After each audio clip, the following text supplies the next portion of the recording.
Can I get started? Should be good. Okay, it's time for Mario and Luigi. I'm Tonkotsu, streaming from Japan. Unfortunately, English is not my first language, so today, please allow me to run on the Japanese version and just focus on my gameplay without speaking. So please go ahead, my commentator, Ghost Kumo. Hi everybody, I am Ghost Kumo. You might have you might have heard my greatest hits, such as when I was here for Mystery Dungeon a little bit ago. I'm very excited for this run. I've been a big proponent of this series, and this is actually going to be the fourth of the Mario and Luigi games shown at a big event within the last 5 years or so, and the final of the Mario and Luigi games to be featured on the RPG Limit Break channel. So I'm very excited for this one. So you can pretty much go ahead and get started whenever. I'll just go ahead and give us the countdown, and I can take it from there. Okay. Okay, I'm ready.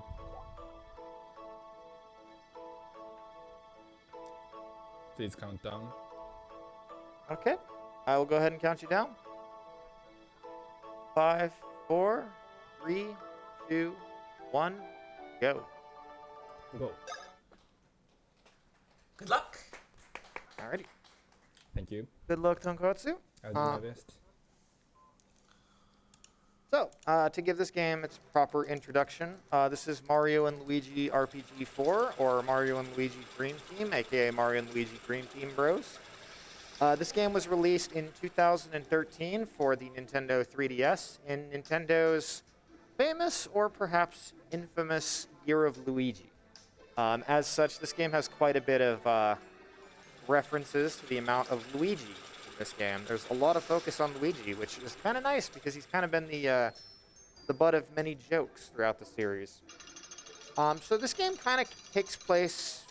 It kind of feels like it starts off where Bowser's Inside Story left off. So like you see this block-looking dog right here. This guy comes back from Bowser's Inside Story. The basic premise of this game is Princess Peach and the residents of the Mushroom Kingdom and the Mario Bros. Themselves. They're given an invitation to go to a vacation at a place called Pillow Island. It's like a pun on the word pillow. And given the estimate of this run, that being, almost 4 hours, things are going to go awry because there's never a pleasant vacation in any of the Mario and Luigi games. So, as alluding to earlier, this game is kind of a continuation in a lot of ways from Bowser's Inside Story. You're going to see more gameplay references. There's a lot more of the mini-games that you saw from Bowser's Inside Story. There's a lot more of these side characters, like you see the Broggy here, I believe is his name. And there's kind of some general trends with how they did it, because the first two games in this series, there was a lot of just kind of test running stuff, just figuring out things that work. And then a lot of the stuff that you see in this game and Paper Jam, the next game in the series, the fifth one, is quite similar to Bowser's Inside Story. So I think because that game was such a success, they really pushed for to keep it kind of going. So naturally here, as they're headed on their airship to to Pillow Island, a giant cloud of smog emerges from this weird pillow-looking thing. You're going to be seeing this face quite a lot. Of course, the princess gets kidnapped, as is tradition. So yeah, this is a Mario and Luigi game, a Mario and Luigi RPG, which it wouldn't be complete without a tutorial section. The idea with these is to avoid tutorials as much as possible. The main method of combat for this part, you're going to be seeing a lot of jumping on enemies, and eventually later we'll be getting a hammer. And like Mario RPGs past, especially the Mario and Luigi series, virtually every attack in this game is dodgeable or counterable. We'll get a little bit more into some of that later. You also want to time your hits on enemies. Tonkotsu is just getting a basic okay here because it doesn't matter how much damage he does. It really started being pushed in Bowser's Inside Story and even more in Dream Team that your attacks actually have like several different timings for the commands for like okay, good, and excellent. So that actually does play a little bit into some of the optimizations of the early game. Now, this game takes a little bit of time to get going. One of the more infamous aspects of this game is that it is the longest Mario RPG by a considerable margin. Casually speaking, most games in this series will probably take you between 20 and 25 hours. Dream Team trends towards 40. There's a multitude of reasons for this. Higher volume of cutscenes, higher amounts of time it takes to really, display animations, make progress in the story because, just things will be locked. But, as you can see by the estimate of this game, it is a lot. There is going to be a lot of skips. So I would recommend hanging tight. The first hour of this run or so is pretty straightforward, and then from there, it is a wild ride.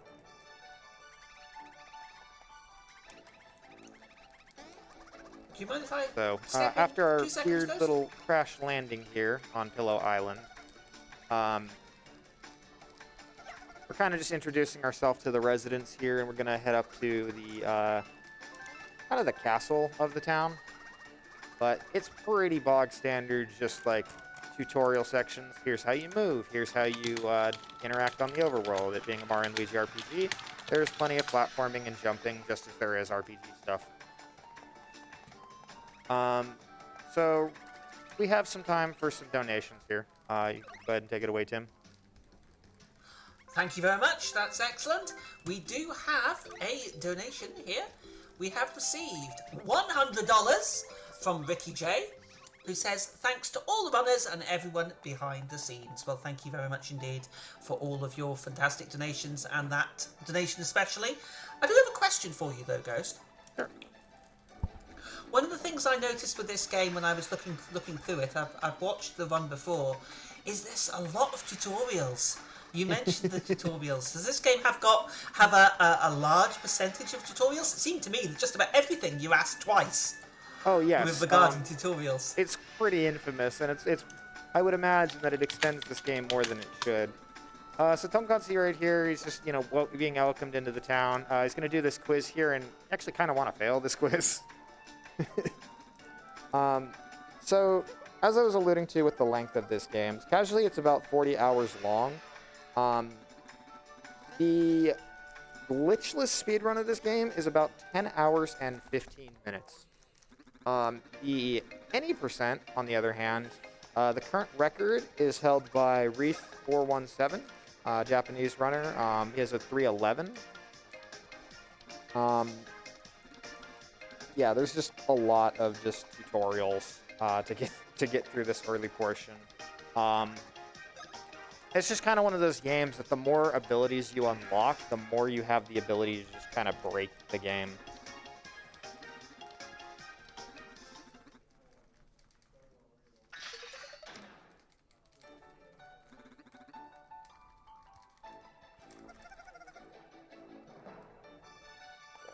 The soundtrack of this game, if you don't immediately recognize it, this is Yoko Shimomura, quite famous for like Kingdom Hearts, Xenoblade Chronicles, Live Alive, and then a few other titles like Radiant Historia, one of my favorites. I actually think that of all the things that I can say about this game, the one that is simultaneously maybe the least controversial and the most controversial is I think this is some of Shimomura's best work. This number of really good tunes and well-made compositions, it really elevates this game, and partly because of its length, partly because of a multitude of other factors, this game has a little bit more of a controversial reception within the Mario and Luigi and just Mario RPG fandom. But honestly, I actually just genuinely really like this game. Unironically, casually, it has some issues, but I don't think this game did anything wrong. All right, so this is going to be one of our other tutorial battles. So you're going to see a lot more of these codes worth stopping us. So Tonkotsu, he doesn't have a lot of damage here, so he's just going to go for the OKs in this. And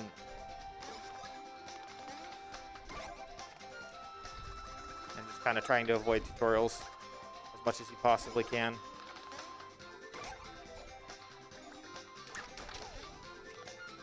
You mentioned earlier regarding the different sort of damage, like for example the timed hits. I take it that's quite important, and that will play into the run quite a bit in terms of how much damage you're doing on certain attacks, etc., etc. Yes, that's going to come into play more later. The tutorial sections, you tend to just want to do whatever does the least. And also the damage formula hasn't really scaled up yet, because we're just level 1. So basic okay here. He's not getting like the double bounce or anything like that just yet. So this being an RPG, of course, we do get EXP. And then every EXP threshold, there will be a level up. I don't think we get quite enough off of the tutorial fight here. But yeah, there's going to be some typical low-level shenanigans once we get there.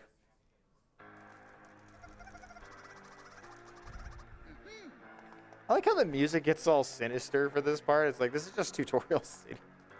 So this guy here, I believe his English name is Broke. Admittedly, it's been a little while since I played the game in English casually. And I did play Bowser's Inside Story like a year ago, so my memory's a little bit hazy. But yeah, he comes back from that game, and he speaks in this kind of faux French accent in the English version. So this is kind of the tutorial for first strikes. You can hit an enemy as you enter combat. You can also perform a successful counterattack here. And there is actual routing and strategy to counterattacks here. Funny thing is, Toadsworth actually says, hey, do you want to learn how to counterattacks even after we've just done so? The tutorials in this game can be just a little bit patronizing, but get kind of used to them over time.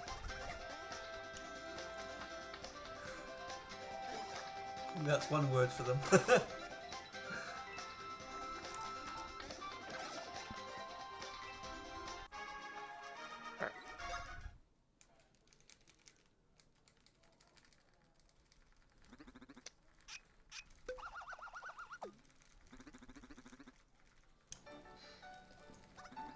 So a question, Ghost, while we're working through here. Did you play this game when it first came out? When did yes, you first I did, play actually. this game? Yes, I did, actually. This game's been... Because this game came out in 2013, despite 3DS capture being a little bit more of an obscure thing, people have been running this game relatively since launch. Like, it was a game that came out around the time when speedrunning was like really starting to take off on places like Twitch and Speedruns Live. So the earliest person I believe we can credit for a run would be DHRGR or Durger, with a initial time of 11 hours and 51 minutes. It was quite something. Wow. So yeah, as you can see, we've come a long way. In fact, in 2000, I think it was like 19, this run was like at 8 hours. So we've just found a ton of this new tech in the last couple years.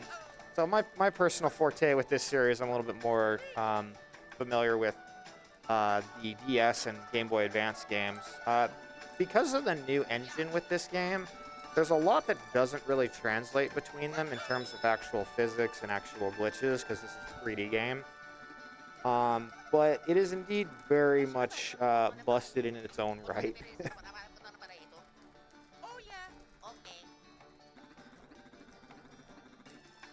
So we're just getting through a lot of the like prologue backstory here.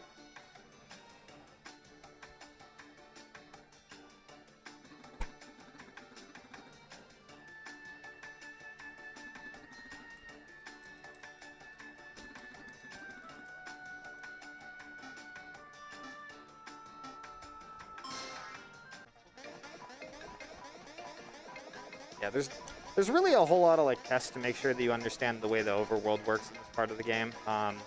Alternating between A and B presses here. Mario being controlled by the A button, Luigi being controlled by the B button. Pretty standard tradition here with the speedrun.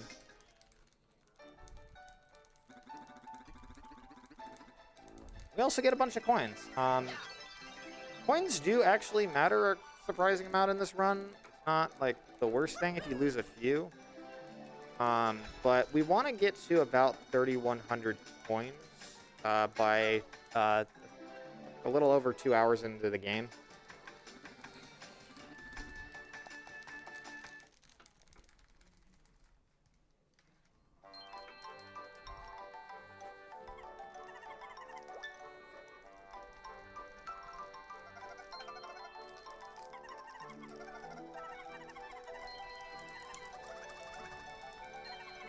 I've got to say that some of the character designs here are unique.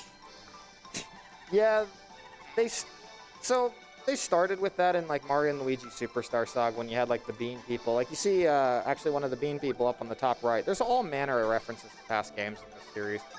So this little yellow ball with shoes and a star above her head. This is Starlo, who is a recurring companion who kind of serves as Mario's mouthpiece in some ways. She debuted in Bowser's Inside Story. I'm guessing they didn't have anything of that sort in Superstar Saga, and they had Stuffwell in Partners in Time, but given that he's a suitcase that belongs to EGAD, they just kind of give you a companion who sticks with you for all of the games in the series. So one thing I actually kind of want to touch on, you'll see on the bottom screen, there's a save block there. It's really just for show. In this game's normal settings, you can save anywhere in normal, which there's normal and easy, and you can kind of switch between the two interchangeably in the game. And once you beat the game at least once, you unlock hard mode, in which case you can only save in those save blocks. But the fact that you can save anywhere is going to be, first of all, both useful, and second of all, actually required for certain skips.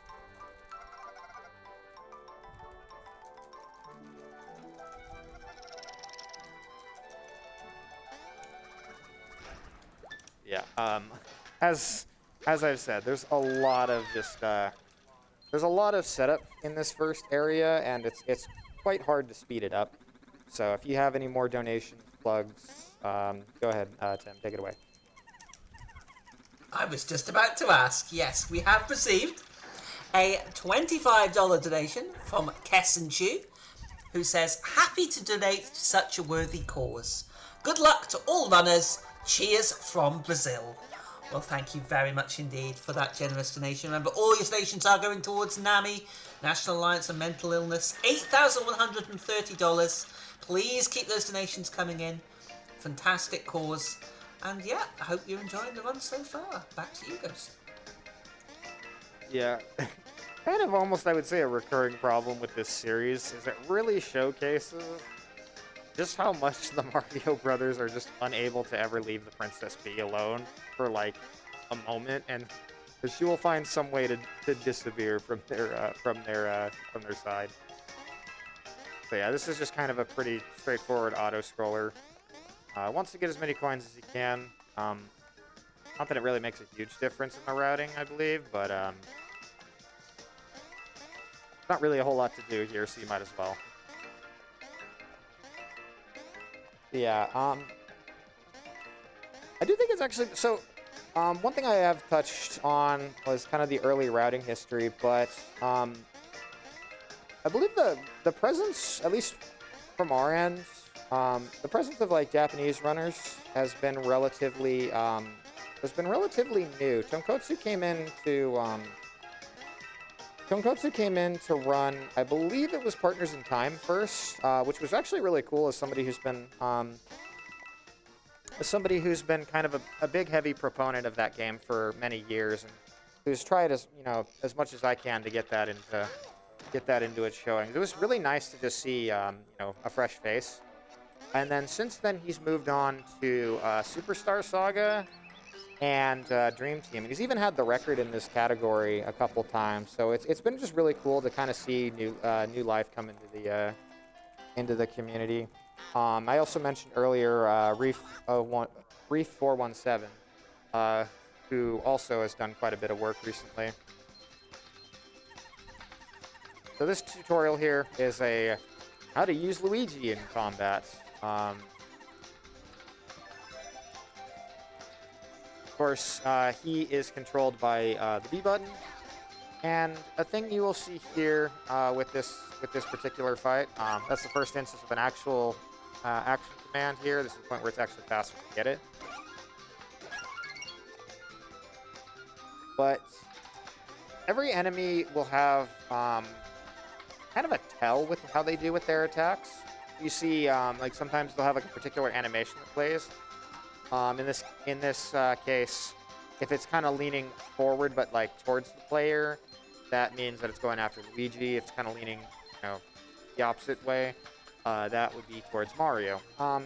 That being said, a lot of the time, it's not really punished if you use both. So you'll occasionally just see, pressing both buttons, and that usually gets the job done. Mario and Luigi games aren't especially known for being super difficult, but a lot of the combat really just revolves around understanding any enemy's given attack patterns and just knowing how to handle every enemy. And it's kind of what makes the speed runs really cool, because you do get better at these games the more you play them.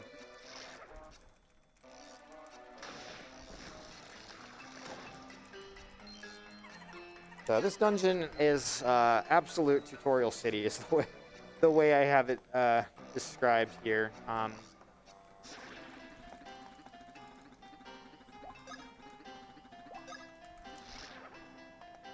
While we're doing the tutorial dungeon then, can I put you on the spot and ask which your favourite game? Is this your favourite game in the series? So... And that's an awkward question. It is, yeah, so...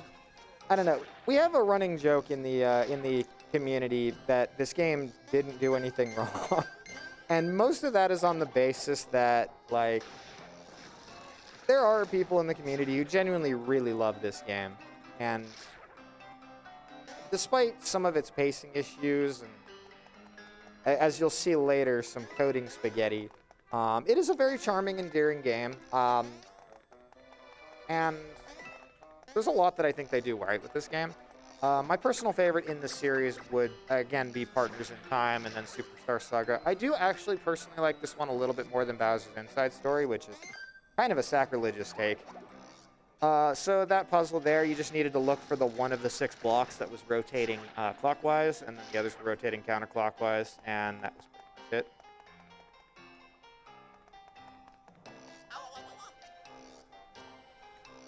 Now, I liken this part to like a Mario Party style minigame here, but yeah, you can just get past it. A lot of what this run comes down to is just making sure that you don't get too many accidental encounters. Because, obviously running away loses you time, loses you a little bit of coins, which, like, the money isn't extremely tight in this run, but, like, you don't want to be doing that too much anyways.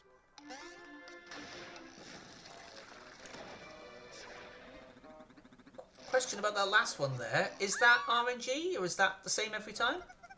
Do not know on that one. Okay, cool.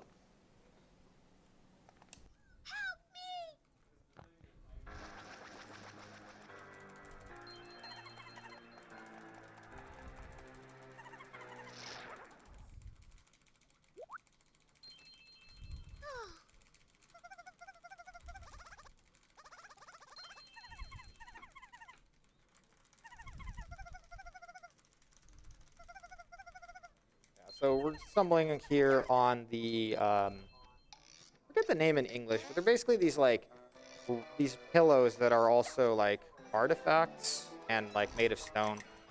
So what just dropped here is a couple of badges. Those are going to take a while to come into play in the run. Across the history of this series, badges have tended to be one of the more broken forms of equipment, and they've never quite been able to balance them. I think they do an okay enough job in this game, but we'll get a bit of a badge tutorial on how they work in just second here. Also, Tonkotsu taking this time because the game automatically forces opening the menu. He's taking the time to de-equip his armor here. As you'll see at a couple points, there are points in the run where you actually want to deliberately lower your defense.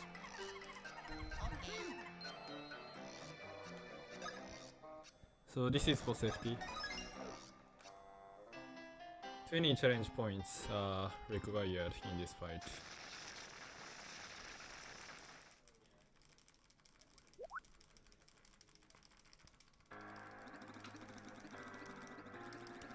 We need to dodge all the attacks here.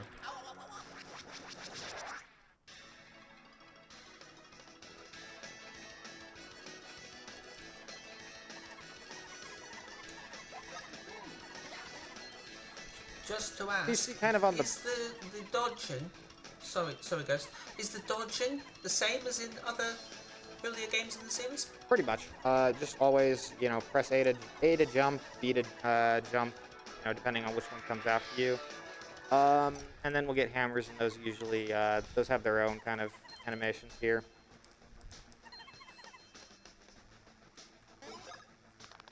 So one thing you'll see on the bottom screen is there's this little meter that kind of fills up. You get this by performing successful commands, and once you've successfully done so, you get one charge, and the meter resets to 0. So, yeah. As Tonkotsu alluded to earlier, it is very important that he, because he has no armor, that he dodges all of these attacks. Thankfully, because this is still pretty early on in the game, these enemies have very telegraphed attack animations, and just, are usually pretty easy to deal with.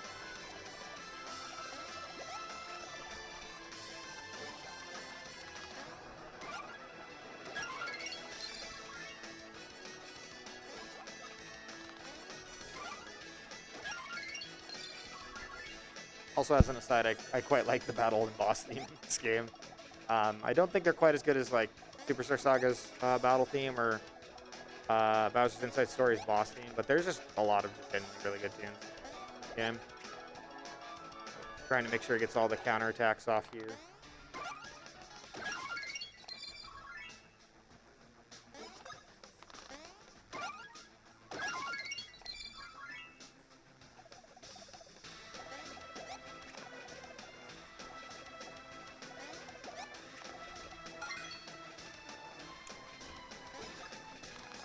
I haven't played a lot of 3DS titles, but graphically, looking at the year of release here and looking at the sort of graphics, the backgrounds and everything, the animations especially, this is very, very good. Very, very well done.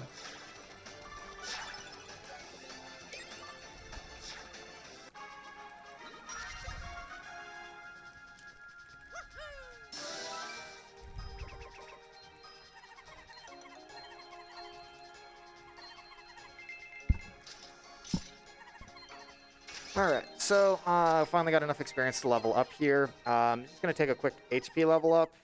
You actually can choose which stat you want to level up. That is quite important because it's used to upgrade power, which naturally the best defense in these games is usually to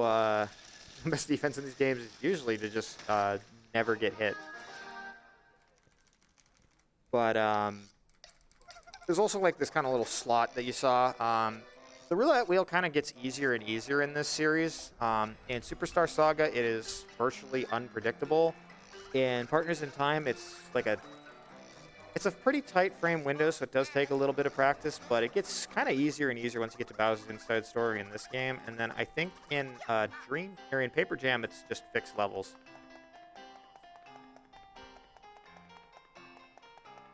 Now, for any of you who might have seen GigaDB's Paper Jam run at SCDQ 2020, I believe it was run, there's a lot of similarities between this run and that run, but I will say at least it's kind of the nice thing about this run is Paper Jam has like a really broken like auto win button in combat. This game you genuinely still have to try in combat, so that's a little bit of why this run is much longer than that one, despite having some similar tech. Apart from there just being more to do, and apart from there just having more to do, as well as this relatively and long introductory section of the run. So here we find this ancient bed, which we take this pillow, and as somebody who is currently up at 2 o'clock in the morning commentating this run, I have a very slight bit of envy of Luigi here. But for as soporific as this game can be, it is very much, I think, a very comfy game, especially once you get more into some of the stranger tech that we're going to get into later.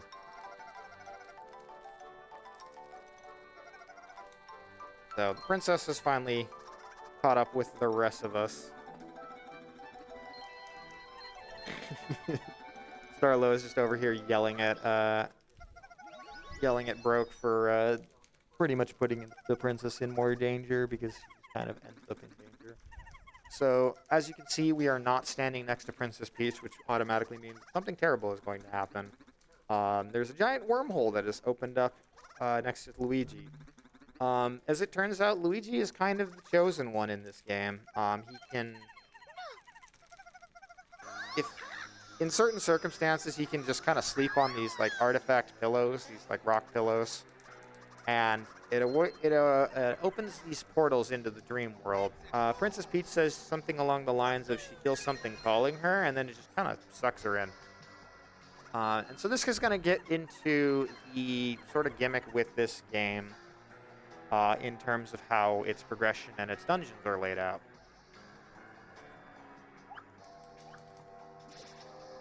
So anywhere that these portals will open up, you get into these like dream world levels.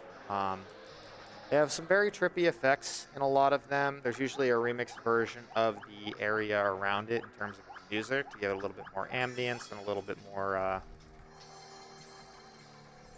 give it a more dreamy quality, for a lack of a better term. Don't have the music theory understanding of quite how to explain it, but you kind of know it when you hear it. There's a lot of variations of different tracks in the soundtrack of this game. So there's this like purple spirit orb that is calling Mario, asking him to save the spirit. Meanwhile, there's this purple mist, which, if you were paying attention a little bit earlier, might look a little bit familiar.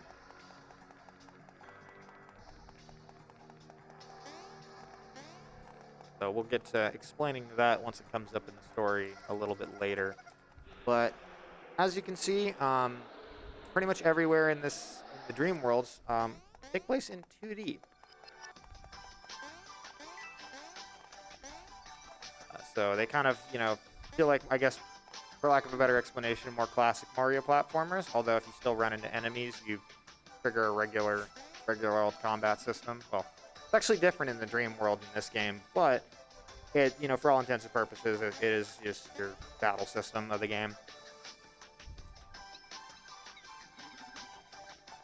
There's also like a lot of dream versions of NPCs in this game.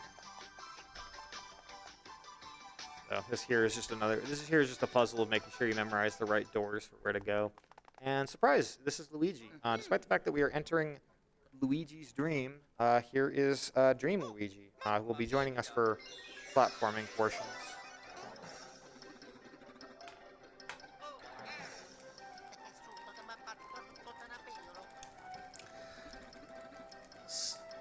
Now, if there's one thing that's... So if I get this right... Sorry, go ahead. Something interrupt. Yeah, if I get this right, Luigi is in his own dream? Yep. You can see it now on the bottom screen. Cool. Luigi has kind of his dream self manifest in the dream world, and that is going to take some very interesting forms across the run. Now, you're going to see Starlo is just kind of hanging around sleeping Luigi on the bottom screen. She does have the ability to interact with him, and that's going to come a lot more into play later. But yeah, the bottom screen, while not especially relevant for most of this game, it does have its moments of being important.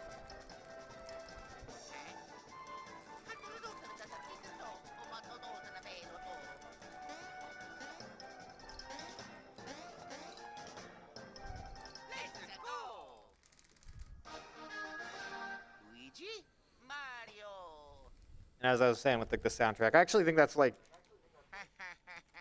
somehow just a very a very good coincidence that they happen to have Shimamura for all the Mario and Luigi games, because I think she specializes in a sound that like almost has like a dreamy quality to it. Like anyone who's like heard Kingdom Hearts soundtracks, which, given that this is RPG Limit Break, I would assume would be probably a lot of those watching. Anyway, so we have to follow Princess Peach as she's being taken away by this miasma, and along the way we're going to get into a battle here. Now, battles in the Dream World play out similarly, but the key difference is that instead of having Luigi, he kind of uses with Mario and like augments his abilities, giving him additional stats, and I'm going to see with this action command here, has a bunch of different properties. Like you just saw a bunch of Luigis. Because this is a dream world, the laws of physics and causality don't entirely matter. Once again, we're still in Tutorial City here.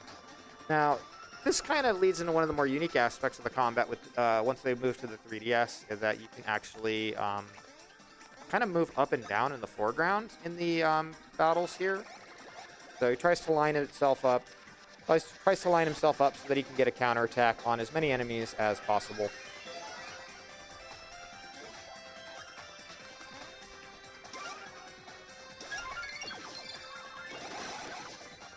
I don't know. I love the Dream World attacks. There's a lot of charm to them. They get a little bit more wild later, but given the nature of this run, you're not going to see it nearly as much of the dream battle system. All right, so well done. You see, he unlocks these kind of medals that give him some additional rewards, and then also Luigi's going to hit level 2 here. Despite having a bit of a different battle property, he does still gain EXP the way that Mario does. I'm going to go for POW Up here. Now, the way the POW Up in level ups works, if you always go for strength, you start getting diminishing returns. But you should always get like at least a 2.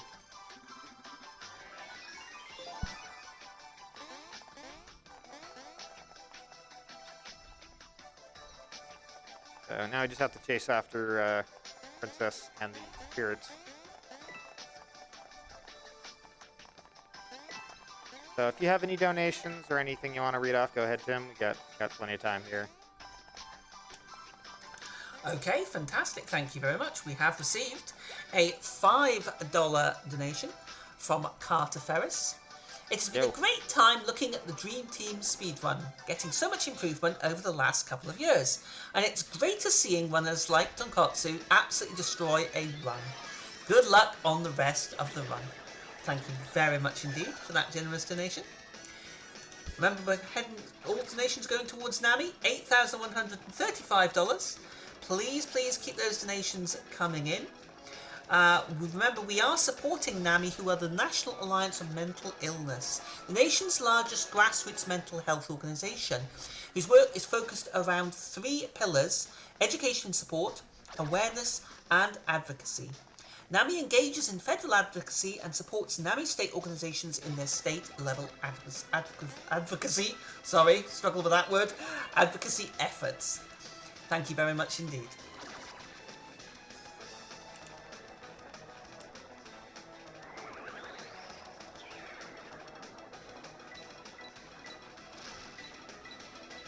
So,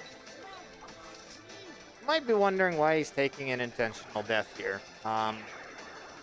The answer for that is whenever you take a death in combat, you can activate the easy mode. Now, that might sound like it would trivialize the game a little bit. To kind of really elaborate on the easy mode, effectively it effectively doubles your strength and defense in combat. And what that's going to mean is that we're going to be able to beat the game at a lot lower levels than we realistically should be able to. So, like, just the late game fights would just be an absolute nightmare to try and route around with the amount of like combat that ends up getting skipped in this run.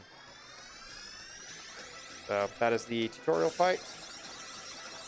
No, not the tutorial fight, but the boss fight of this first little dungeon here. Or the first dream scenario. Sorry, words are hard.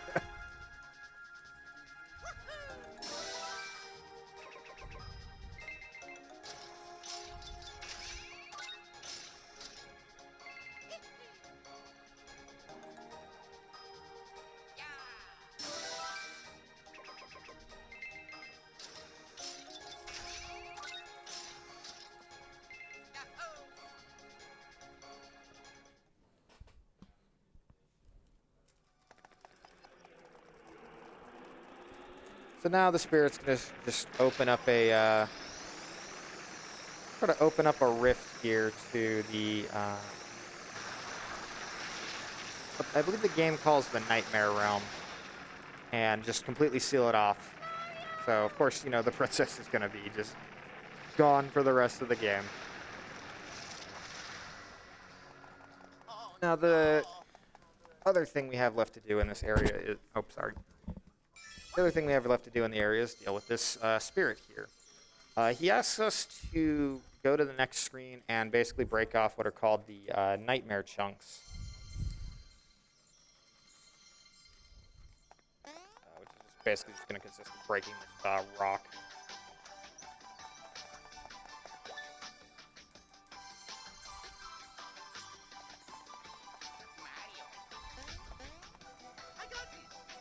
May I ask about the mashing?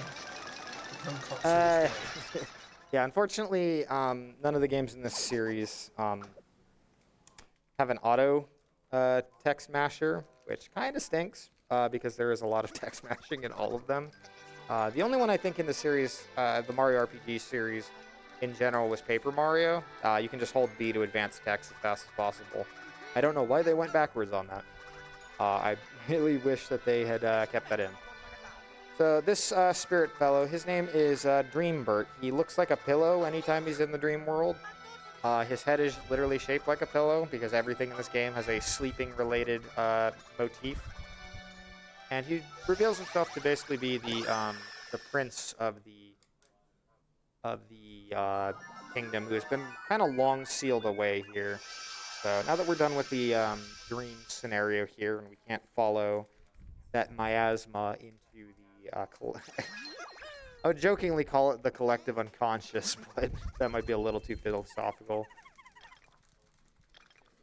But the pillow that Luigi's sleeping on, I don't know how that man can sleep on this rock here, but it's going to shatter and it's going to reveal Dreambert's physical form.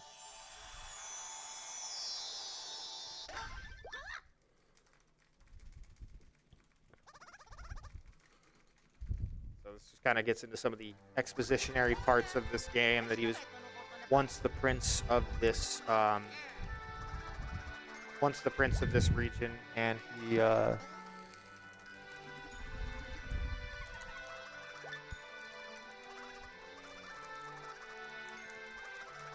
sorry for the interruption there or something. So he reveals he was kind of the prince of this region, and he's been sealed away by this figure known as Antasma. Antasma is basically that mist that you saw earlier on, that kidnapped the princess and sunk our airship. Now, fortunately, we still have a little bit more left to do in this scenario, so we're gonna get to gonna be getting into a little bit more of the dream sections of this run, but this part here is just more movement. So if you got more donations, go ahead. I do indeed, yes, thank you very much. We have received $5 from Junkyard Dave. Hi, Dave. Is the Dream Team Mario and Luigi, or Ghost and Tonkotsu? I can't tell. Good luck, you two. Always appreciate your commentary, Ghost, from the shadows of Canada. S tier as always. Oh, thank you. And I can wholeheartedly agree with that. Absolutely fantastic and very informative so far. Thank you very much indeed, Junkyard Dave, for the $5 towards Nami. He's a good buddy of mine. Now the dream team is there's a part of me that just wants to say Larry Bird and Michael Jordan, but that's kind of when it entered the collective lexicon of the public. Of course, it wouldn't be an RPG without a bridge collapse. So as we're trying to make our way south to the next area of the game that the game wants us to go to, which is Mush Rise Park, we're gonna have to deal with a little bit more of the tutorial portion. I do promise, as straightforward as the first hour of this run can be, in about 15 minutes you'll start wondering what in the heck is going on.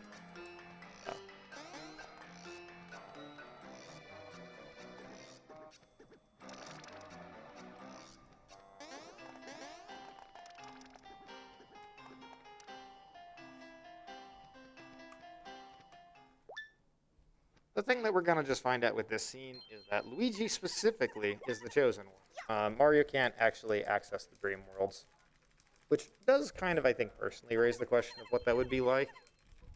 But Luigi's kind of already the hero of the dream worlds, so. Gonna have to do, instead of like one kind of full-length dream world dungeon here, instead we're going to be going into a series of smaller ones. And Dreambird here is just going to be telling us about how his people were all sealed into these pillows here. So he kind of asked us to kind of follow into the dream world.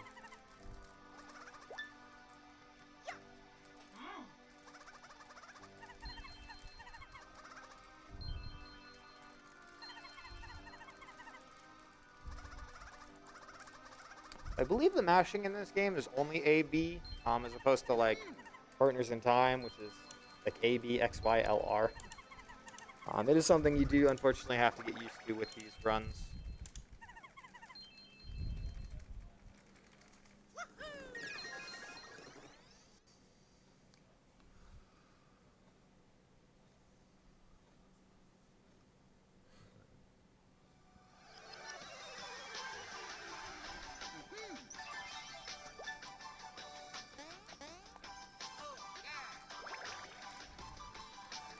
I do have to say that the tutorial, the sort of introductory, we're still in the tutorial, right? Is that, am I right in saying? Basically. The game has a little bit more freedom at this point, but I don't know. I consider this like the extended tutorial portion of this game. It's kind of one of the areas that unfortunately I think rubbed a lot of people negatively on this game at first. It does take a while to get going. There's kind of a, like, I guess a lot of 3DS games of this era that had this problem. So Luigi can actually like briefly communicate with Starlo here. His animation is great. I love it. So you'll find in the Dream Worlds you can actually Luigi's special ability is that he can kind of go into these background objects. And here they are speaking their classic Italian gibberish.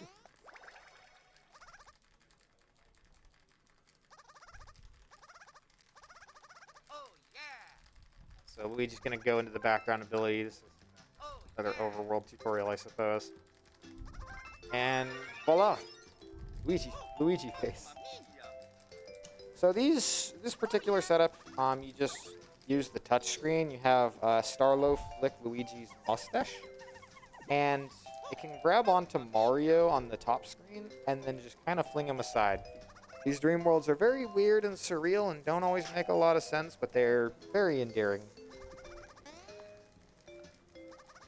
I feel really sorry for poor Luigi getting his moustache yanked like that. To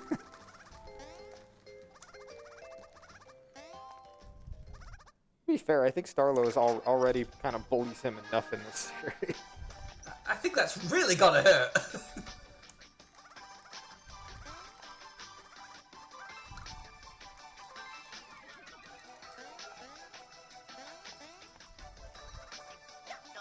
Now we go back to the adventure.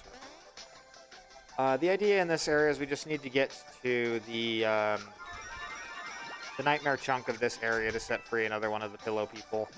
So there's a lot of weird little things that you can do on this screen to do some like little platforming optimizations, depending on the way that you angle the mustache.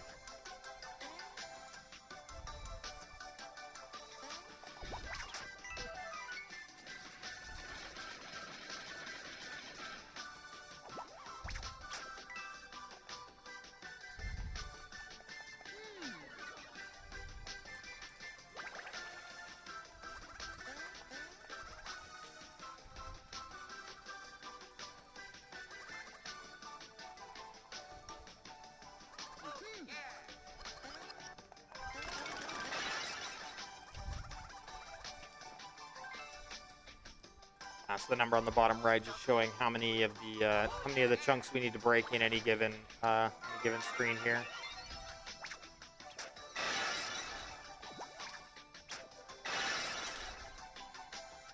It is surprisingly hard to angle those, believe it or not. I watched some runs with this game that have messed up on this part. So it's surprisingly harder than it looks.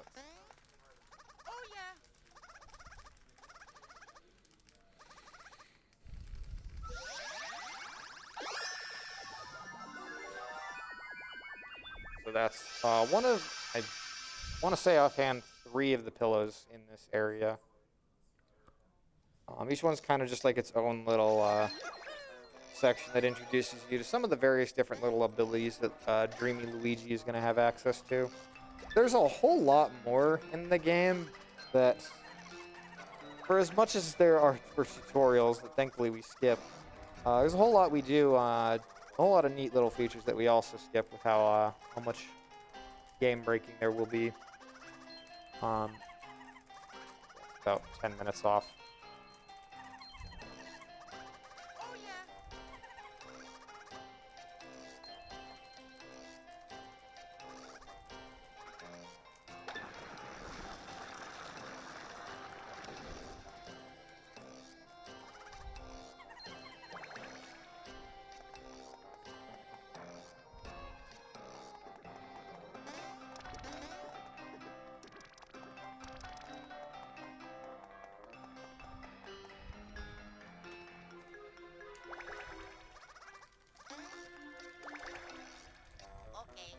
If anyone can find, by the way, if anyone can find a way to, like, skip past these early portions of the game, you would definitely make the community behind this game very happy, because there's just a lot of there's just this is kind of the point of the series. I think a lot of people said the series got a little bit extreme with the tutorials. I would argue that Bowser's Inside Story was probably where that really started, but definitely got full force with this game. And so we're at the point of this is the 4th of the Mario and Luigi games. Sadly, they only ended up making one more, which is Paper Jam, which is an even more busted video game. And then they made 2 remakes, which I believe all used this engine because they all have very similar sprites. I love Mario's voice lines here. So the next thing that we can unlock in this dream section is the ability to blow winds. I'm gonna put Luigi in the background.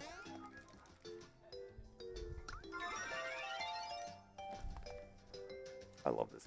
I love this sprite back there. So now, the way you activate him is you make him.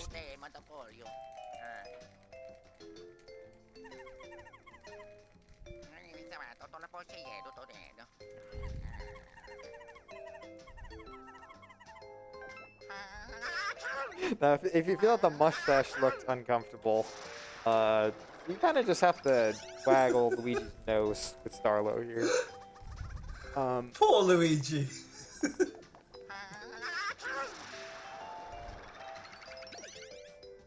Poor man never gets any respect. This game, some of the later bosses, which sadly won't be seen in the run, this game does genuinely give Luigi some excellent moments. As I mentioned, this was the year of Luigi, for as bizarre of a marketing campaign as that ended up panning out to be. I think enough people like Luigi that they were just kind of happy to see him get the limelight for a little bit.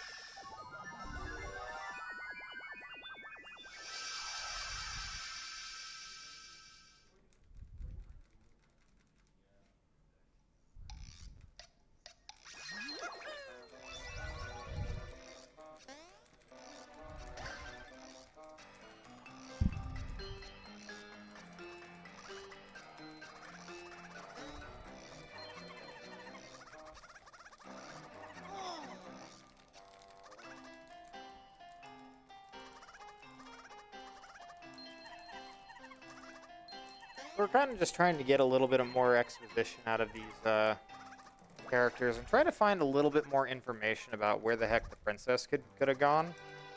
And Dreambird's going to give a little bit of the exposition of the backstory of what we're up against. So in this area is the in the past there was the Darkstone and the Dreamstone.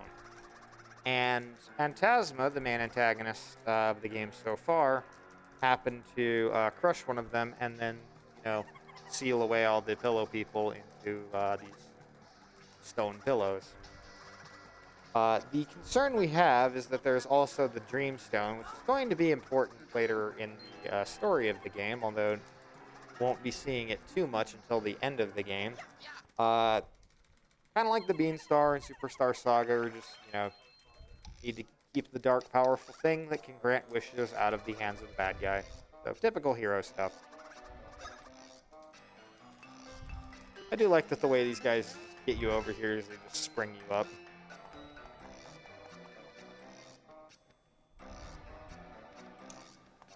If you got any more donations or plugs? Again, not a whole lot's been going on just yet, so... Yeah, no, I can definitely second that. This has been very, very good so far. Very interesting, but the good stuff is coming up.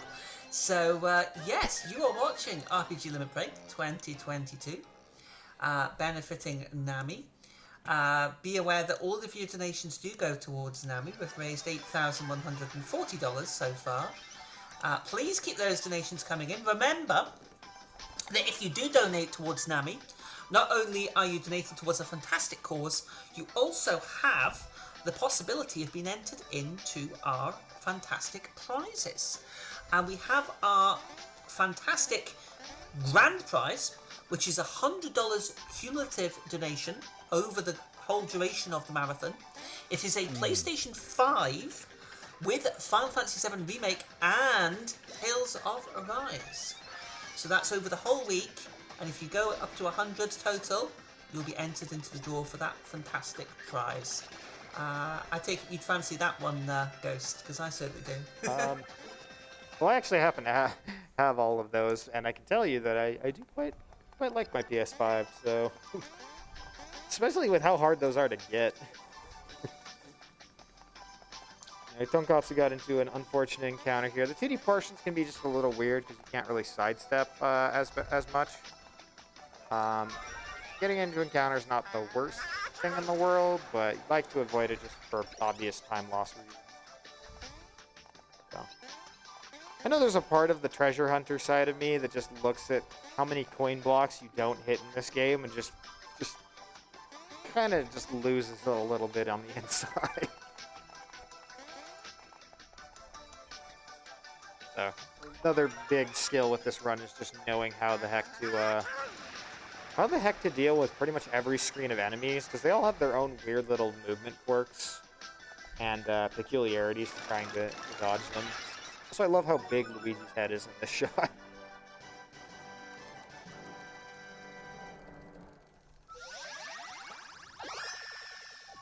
So the 3 pillows that we save here, kind of cueing us in on what to do next, because really we don't really know how to follow Phantasma and to like try and find the princess. But this pillow here is going to say to seek a way to access what is called Dream's Deep,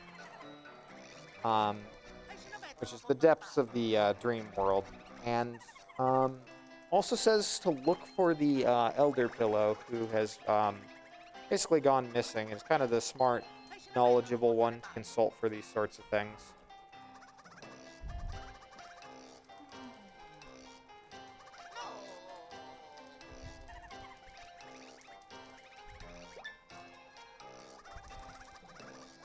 So we're pretty much at long last finally done with this first dungeon of the game. There aren't, I want to say that there's like 9 total scenarios in this game. And yeah, that's why that's like you see with how, long this portion takes. There's just kind of a lot of this in the glitchless portion of the game. I do think it is a fun game, and it definitely is a game that builds up steam and gets better as you go on a little bit later. This right here is just a shopkeeper telling you about accessories and introducing you to the shop of the game.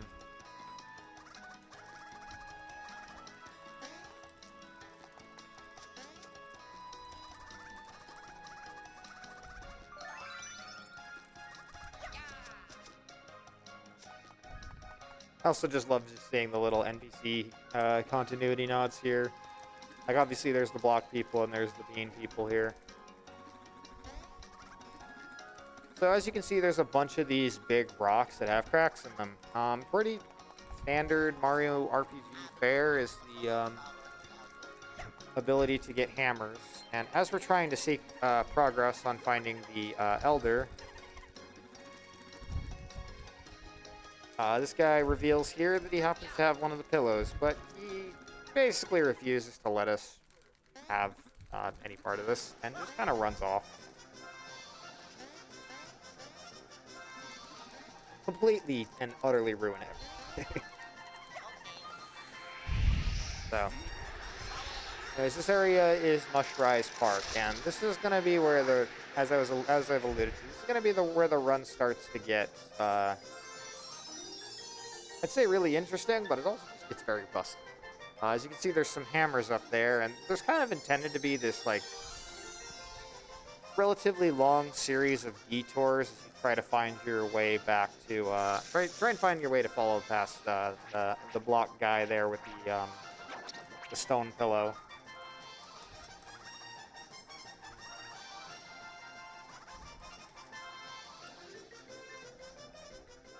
Of course, you see a big red button that's usually an indicator of a hammer. So we want to get the hammers. Now, the actual process of platforming around this is quite annoying and tedious. Unfortunately, the geometry in this game is, yeah. Most of the 3D background objects in this game are not programmed the best, and it is quite easy to just kind of flip your way through a lot of different things, and this just allows us to get out of bounds very quickly. Back far enough out of bounds so you can walk around loading zones, and this completely skips most of the Mushrise Park section of actually chasing around to get the hammers here.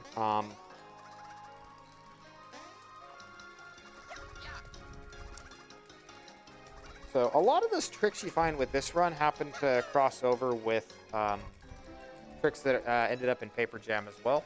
The big one, of course, being just how obscenely just paper thin the geometry of the 3D walls in this game can be. Of course, with the hammer, you can just press the R button, switch over to the hammer, and now you have access to that on the overworld.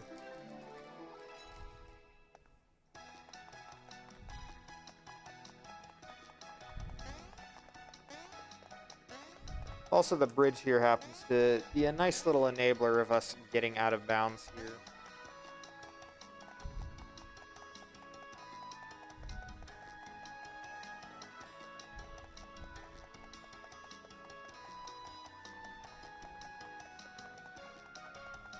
So now the next thing here would normally be to get the two feathers of the fans that, would allow the fountain to work to move up to get the flowers raised again as the moving platforms. But because Out of Bounds is extremely powerful, walls and plot triggers kind of more or less just become a suggestion.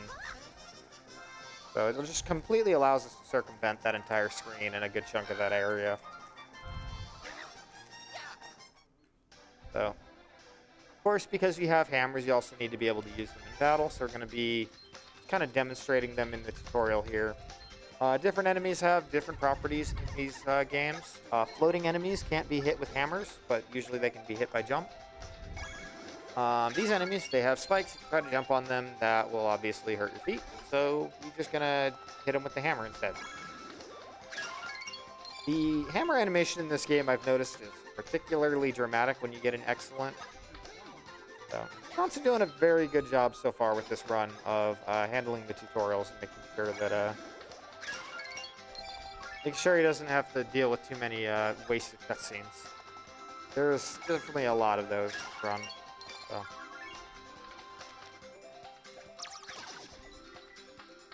Also, as per usual, the hammers can be used for counterattacks. I don't quite know what the frame data is in this particular game, but typically Luigi's hammer comes out just a little bit later than Mario's, which can be quite a bit of a nuisance. It takes a bit of getting used to. And so as thanks for saving him, the Toad here gives us a puzzle piece. These are brought back from Mario and Luigi Bowser's Inside Story. They took a long time before they could really, I think, nail down how they wanted to present Bros attacks in this series. In Superstar Saga, you unlock Bros attacks by just kind of unlocking new overworld abilities, and you get them automatically. And then in Mario and Luigi Partners in Time, there was the Bros items, which are just single-use items that happen to enable specials. This game, or Bowser's Inside Story, and then the rest of the games onward, started using this puzzle piece system, which is kind of like a hybrid. You still have to go around and actually collect these. But they work like Bros attacks do in Mario and Luigi Superstar Saga, although they're considerably more time-consuming and elaborate. And you need to collect 10 of the puzzle pieces in order to actually unlock a new special here.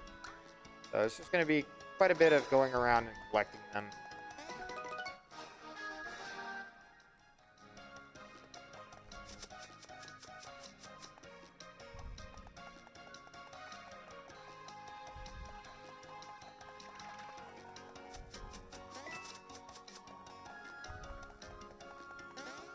So this section just kind of serving as a bit of a tutorial for just how to use the hammer on the overworld. I say a tutorial, but like I do think that this is actually probably a better way of teaching the players stuff in general, is just making them use it.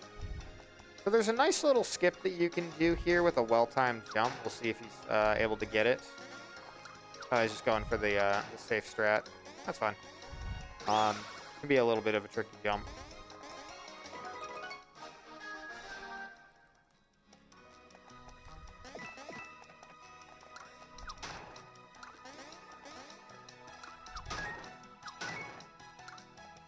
Yeah, if you hammer it down more, you can't get this piece. Kind of just waste a little bit of time.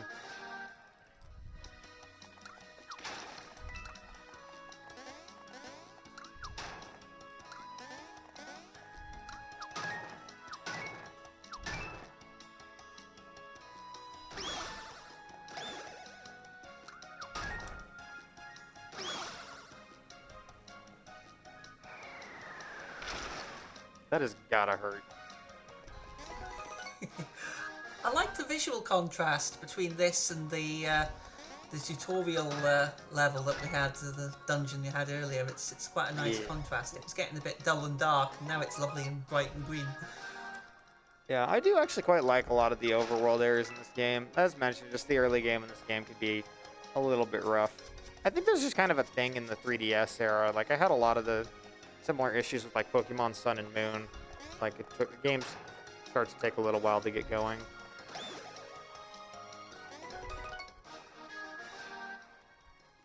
So now we just need to head over to the east here.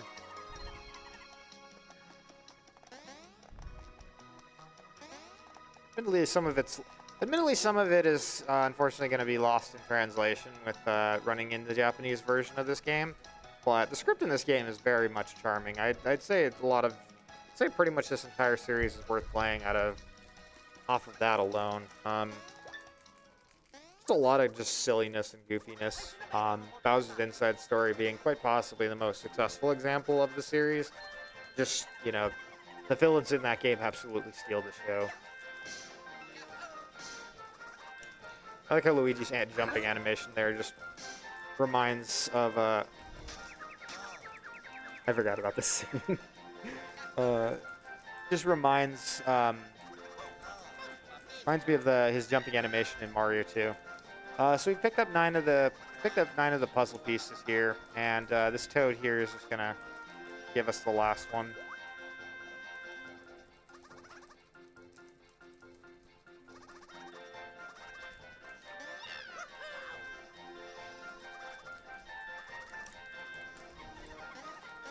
How would you say the story compares with others in the series? I know that obviously you're a big fan of Partners in Time, but how do you rank the story in this one? I mean, they're Mario games, so it's kind of not super big like focus of the game, and it kind of stinks because there's so many cutscenes as a result. So here we're getting the first of the Bros attacks, which, despite them being an item collection, this is the red shell. We're going to end up doing a tutorial here to demonstrate how the red shell works. It's not super useful, but because you have to get it, we might as well use it a couple points in the run. As far as the stories for the rest of the series go, Superstar Saga, I think, Superstar Saga is a very well-flowing game. It's a very well-paced game. I kind of like the back and forth with the villain. You never feel like you never feel like the villain is, like, unstoppable in that game, but, like, very tenacious. Partners in Time is a surprisingly dark video game in a lot of ways. And by comparison to that, Bowser's Inside Story has a lot more levity. So this is just the red shell. You kick a shell back and forth. This is the point where the Bros attacks start to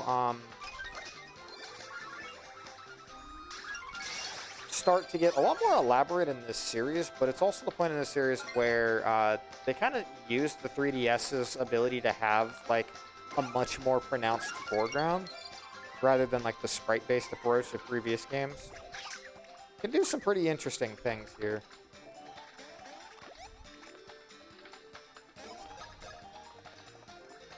So, because there's multiple enemies here, and enemies basically, when they run out of health, the red shell will hit the next target automatically.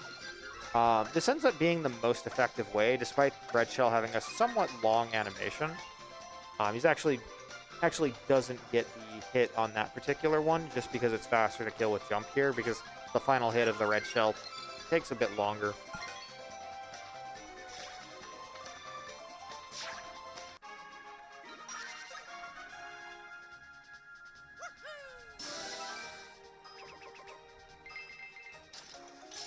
But it's cool that you can use red shells to just kind of deal with enemies in a sequence.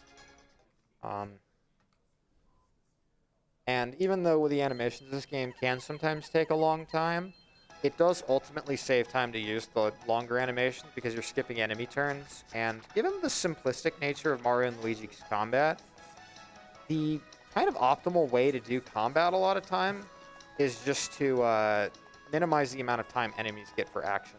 So once again, using the really exploitable geometry for this area here.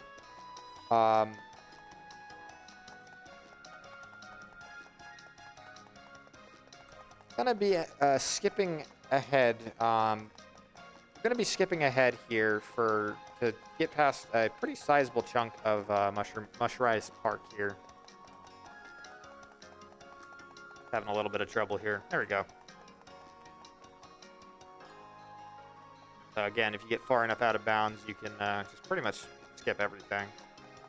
So the south area here is going to lead us to what is intended to be the next area of the game, which is Dozing Sands. Which, by the way, I think this is probably like the second best area theme in this entire game.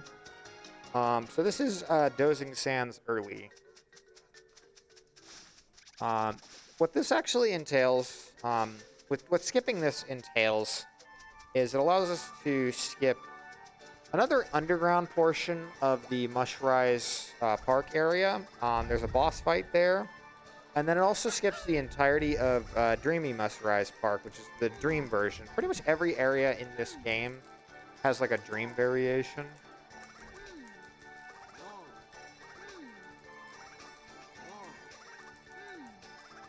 Guy here really wants us to buy a badge, and we keep haggling him.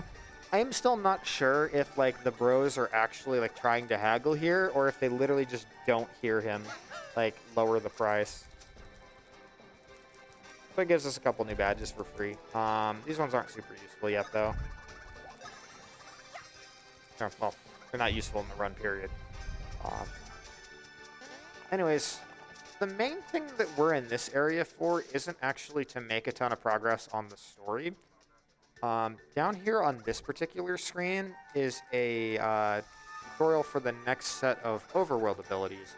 And if you thought our ability to get out of bounds was busted, things are going to get even more wild here.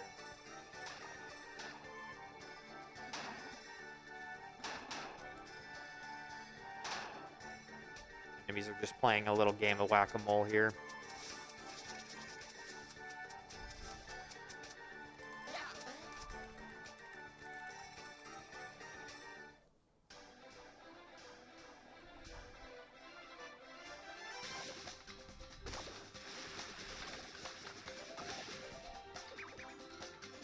So these enemies here are called sand dunes, and really just want to take the quick KO here so that we can set the game to easy mode and do a lot more damage to take care of them quickly. Despite how long this takes, it does save considerable amounts of time.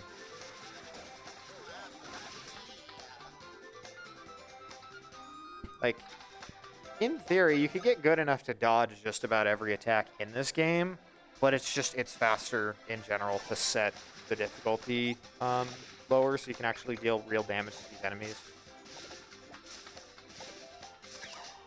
So it is good to get a counterattack here. That particular attack isn't the worst thing to get hit by, but you know, Tonkotsu is able to do it pretty quickly here. So a bit of just a story recap on what kind of we also skip. Skipping the dreamy version of Mushrise Park has like this little mini dungeon that accesses Dreams Deep, as mentioned earlier. And there is where we find out that Bowser, our usual nemesis, has in fact teamed up with Phantasma to take us down and keep the princess. It's also where you would meet the Elder Peeler that we were looking for. He's the one who tells us to go to Dozing Sands and, you know, try and keep Phantasma from getting the Dreamstone and all that. But what's going on here? This ability is a pretty common staple of this series. Once you get the hammers, you can hammer one of the bros. Although because you can't switch positions like you can in Superstar Saga, the abilities you have with the hammer are when you're on like kind of you know, like the sand here or any like kind of dirt, soft ground, you can hammer Mario into the ground. Or if you're on something solid, you can just whack him and make him half size.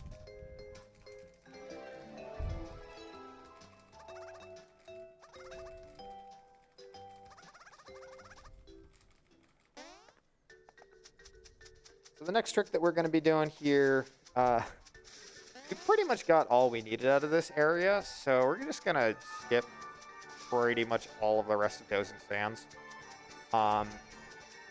The skip for getting into this area is called Dozing Sands Early. This next trick has the comical name of Reverse Dozing Sands Early. It doesn't really make sense in terms of sequence, but it pretty much explains exactly what the trick is. You just get out of the Dozing Sands because Again, we had to get through a gate to get here, so, and we still haven't unlocked that gate, so we now need a way to get out.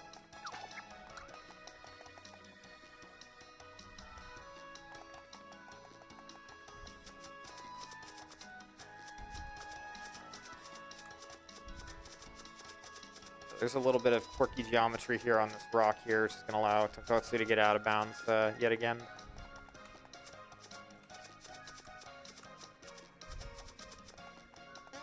So a lot of this is just kind of like wedging yourself in between like weird angles in order to kind of just displace your characters in the out of bounds section.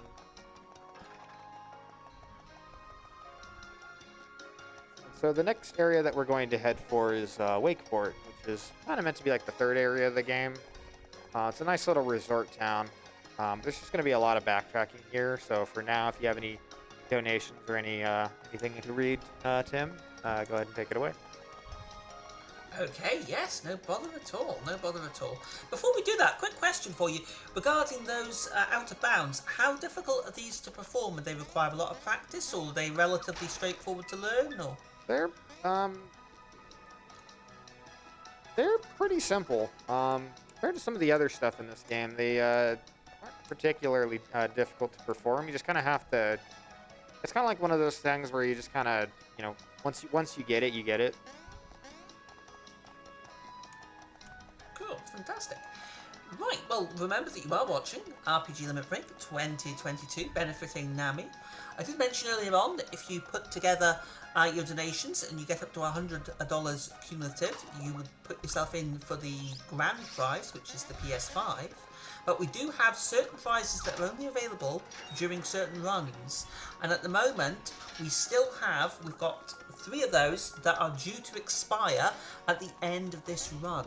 So if you'd like to get yourself into the draw for those, then you do need to donate during this run. And this top one, I mean, who wouldn't want to donate for this? These can all be seen on the RPG Limit Break website.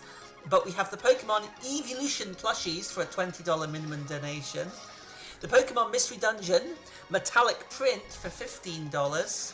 And a $10 minimum donation for the Pokemon Mystery Dungeon Rescue Team DX. Big thank you to Wells, JC, Chu and T-Murdoch for donating those fantastic prizes. So if you put in a minimum donation of $20 between now and the end of the run, that'll put you in the draw for those 3 fantastic Pokemon prizes. Thank you very much. Absolutely nothing to see here on the stream here, just Tonkotsu once again getting out of bounds. As you can tell by there being a bunch of stuff kind of going off on the background here. I'm gonna go out of bounds and enter the south loading zone and access this scene at kind of the wrong position and then open the pause menu. And what this is going to enable is it's going to enable him to be able to move while this text is on screen. A lot of this involves just looking at the bottom screen to make sure that he gets his position right. But he's going to be doing a save and load. And this is going to bypass a whole bunch of triggers and cutscenes for that particular scene here. And he's going to kind of be in this house here and initiate this this cutscene, which would, Luigi would kind of take a pillow and start, going to sleep. Of course, Luigi's just kind of not there. Some really janky stuff happens in these scenes. And in fact, you can see Tonkotsu can actually open the menu here. And this is just gonna give him free reign to have actions and be controllable and play and control Mario during this scene. Now something really weird is about to happen. I'm gonna wait till Mario disappears as he jumps into the dream world. Do a save before the cutscene ends, and then load the game. And this is going to get Mario to basically be kind of like under the floor. It's really trippy.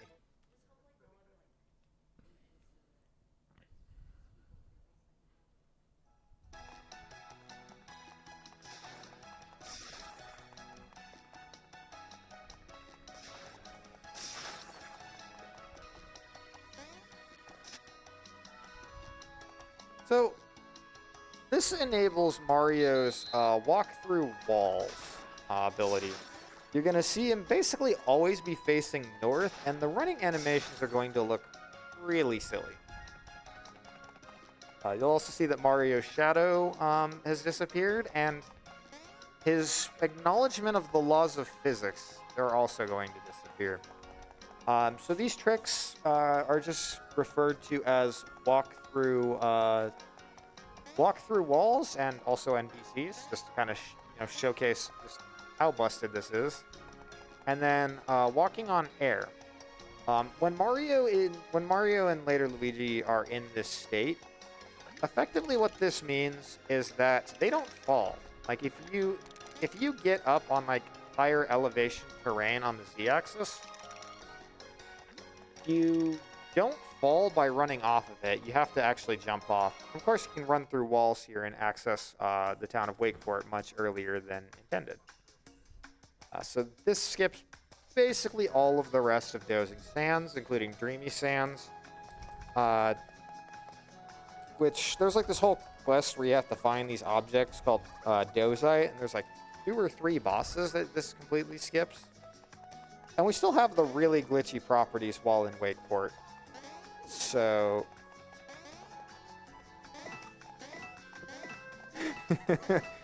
never fails to amuse me. Just ignoring almost all sense of collision and all sense of gravity and laws of physics. So while in Wakeport, we want to get all 10 of the Bros Attack pieces here. It's going to get us a very nice Bros Attack. Pretty useful for late game.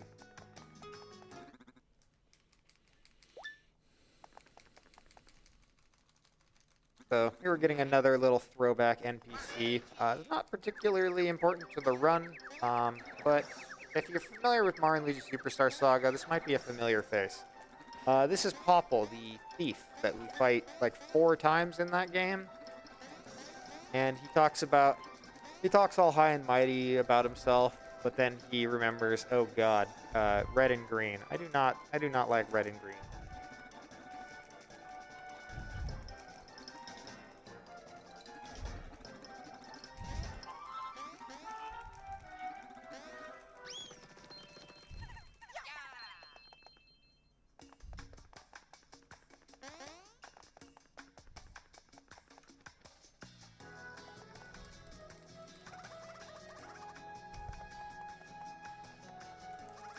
In the English text, he says something like, he refers to himself as something like Baron of Burgle, which I think is just a funny little name.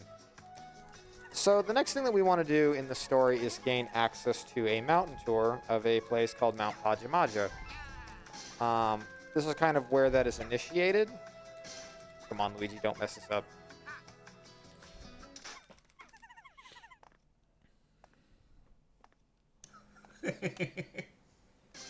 Fix the landing. Mission failed successfully. Of course, that amuses the tour guide enough to get us kind of a foothold in what we're trying to do.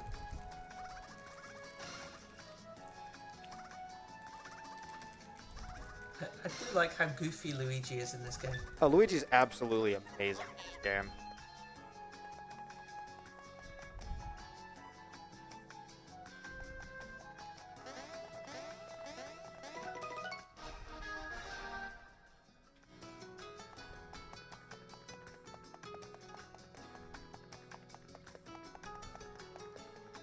So as you can see, making real good use of the fact that we can just ignore gravity via the use of the walk-on air glitch. And this kind of just allows you to not have to climb things normally. You can just kind of go from one rooftop to another one without ever having to jump down.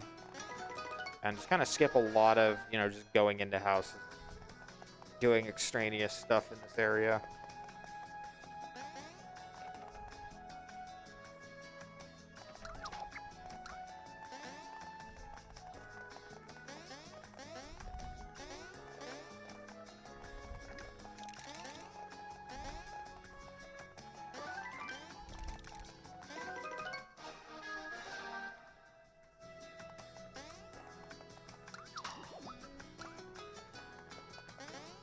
cleaning up a couple more puzzle pieces here. I quite like these NPCs. Again, another throwback to the to Superstar Saga. These are the Who people, I believe is what they're called. This guy's just trying to like confess to his girlfriend, or I think he was like trying to confess to the girl he likes, or he's trying to propose. I don't remember exactly. But he gives us a puzzle piece, and he also gives us a plush of the Z Keeper, a important figure that we'll have to remember for later.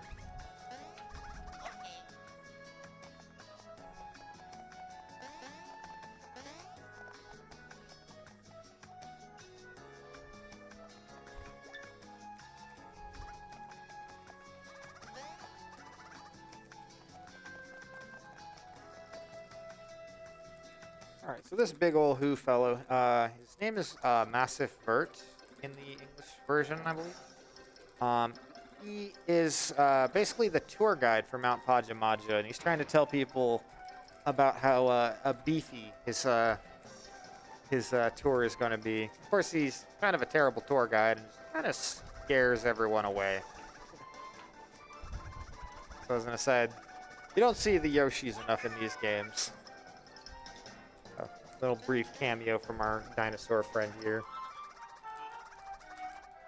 This guy's just complaining his stomach hurts. It just runs off. But in revealing that he can access the tour, he is basically the tour guide for Mount Pajamaja, kind of reveals that he's the next NPC to talk to. Unfortunately, as much as he wants to lead the tour, he is missing his brother. So we need to go find his brother.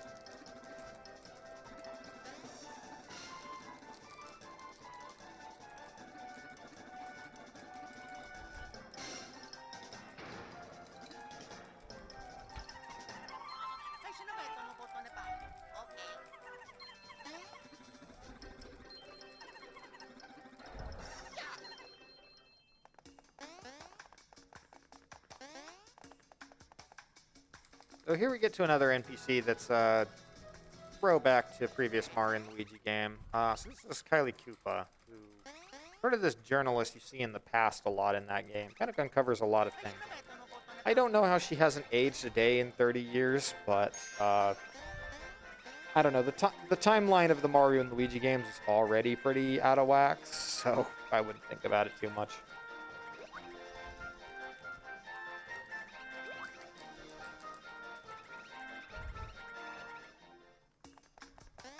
And anyway, the real thing we're after her, here is the puzzle piece in her house.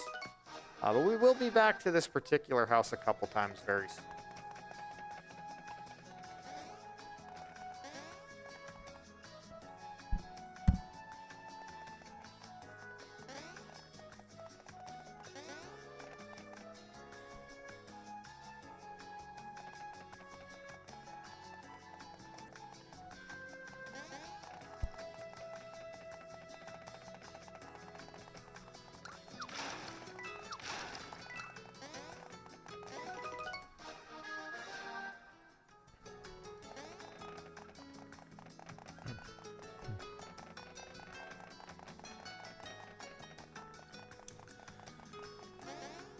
Just a bit of walking around on air here, just as you do. Nothing to see here, just two fellows defying the laws of gravity. So this right here, we're trying to activate what's called the Wakeport Walkthrough Walls glitch. Because although he does have the ability to walk on,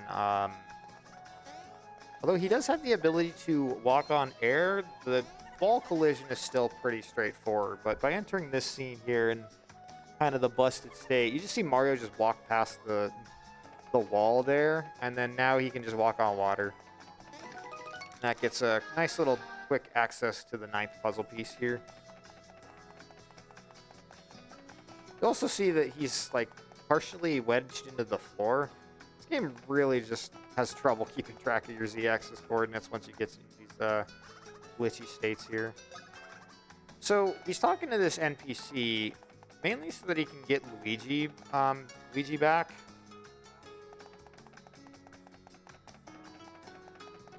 Now, admittedly, I'm not the most familiar with how all of the glitches work, but I do have to give at least a couple of the shoutouts to some of the people who've found some of the glitches over the years. Definitely a big shout outs to Isaac21, who found a lot of like the early clips in this game. And then the likes of People Toast and Lord Magecar, and especially in particular, the person I probably have to shout out the most for this run would be Snowdeka, who has kind of been just a force that has just been really pushing this game for probably like the last 6 or 7 years almost. So if there's anyone I want to shout out, it would be those people, especially Snowdeka. Who also helped me a lot with some of the research for figuring out like when the heck certain things happen in this run. Also do have to give a shout out to my buddy Snowy on, who I co-opted Dream Team with, or not Dream Team, Partners in Time with a few years back, and he kind of just ran all the different games in the series. Was tremendous help for getting information and just kind of learning how some of the things work in this run. So I have to give him a shout out there. Anyway, so we see the red massive brother in the background here. That's kind of the sign of where we're supposed to go next, but I'm also going to do a quick save here. Now, there's a lot of things that can go wrong in Wakeport. There's a lot of this is just a very glitchy area in the game. So safety saves are very important.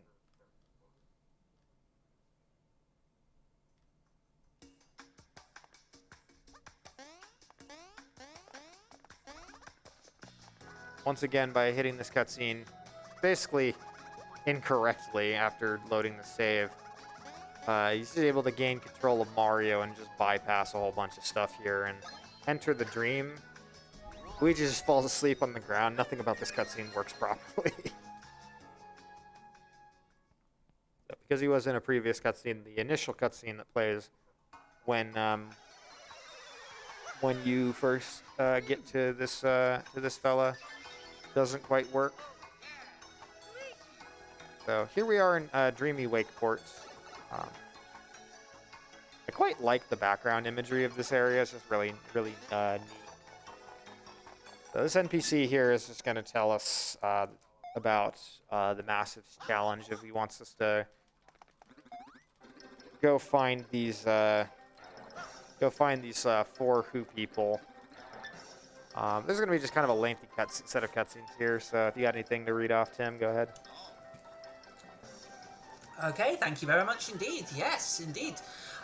We are RPG Limit Break 2022, coming to you from Salt Lake City, Utah. We're raising money for NAMI, the National Alliance on Mental Illness, which was formed in 1979 as a grassroots advocacy organisation by a group of parents whose children suffered with serious mental illnesses.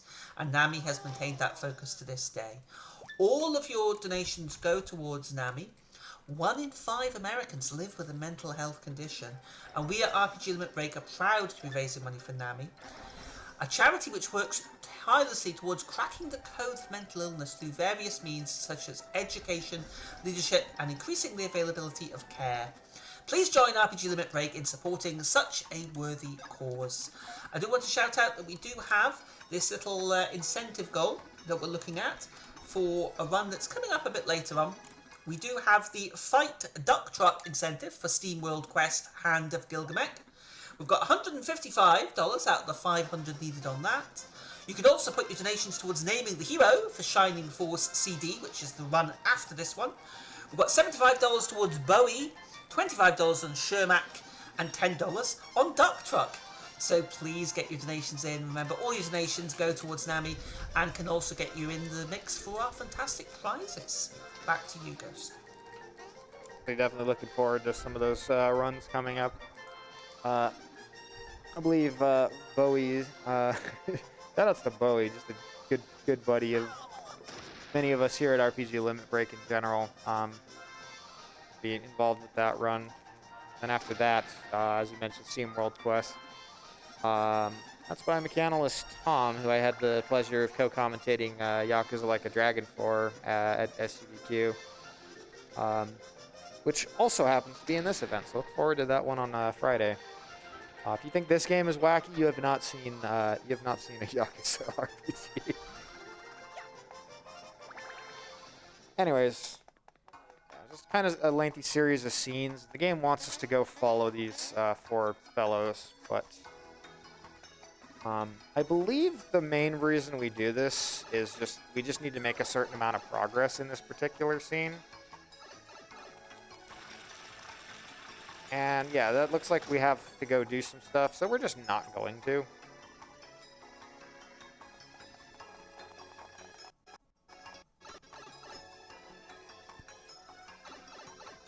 So instead, exit right on back out to Wakeport.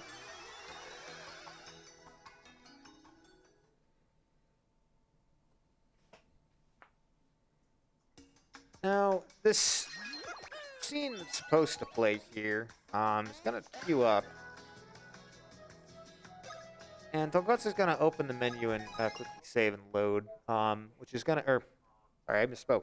So he's going to save and load, and that's going to cause the cutscene that's supposed to play here to trigger. Of course, accessing a cutscene like this straight out of a save tends to lead to very strange things happening. So as you can see, you can just jump in place. Mario is not supposed to be jumping in this cutscene.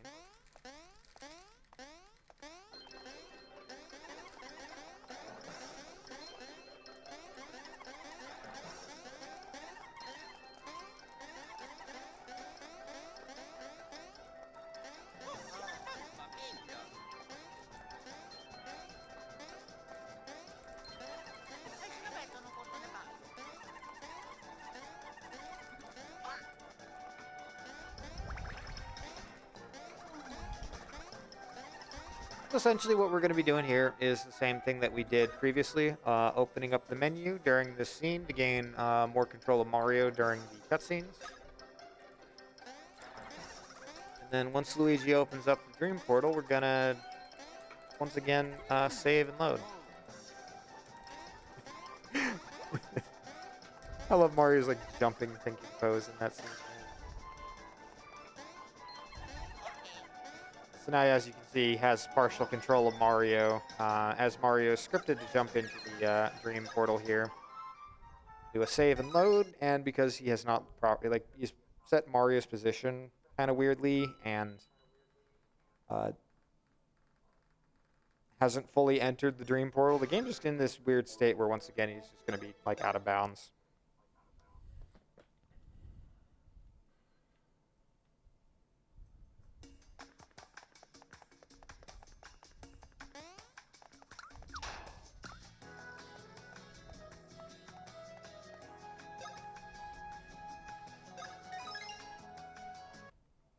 Wakeport here is going to consist of quite a lot of saving and loading, and a lot of attempts to try and bypass potential soft locks, because trying to skip past things in this area happens to actually be quite a tall task. Cutscenes are just going to get...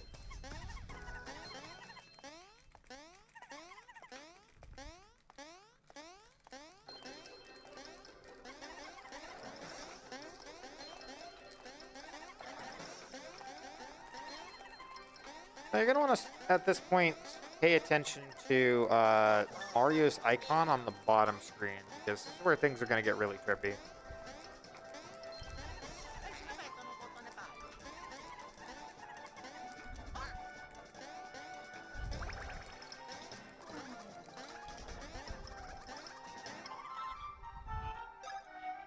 So, opens the menu to gain full control during this dream opening scene here.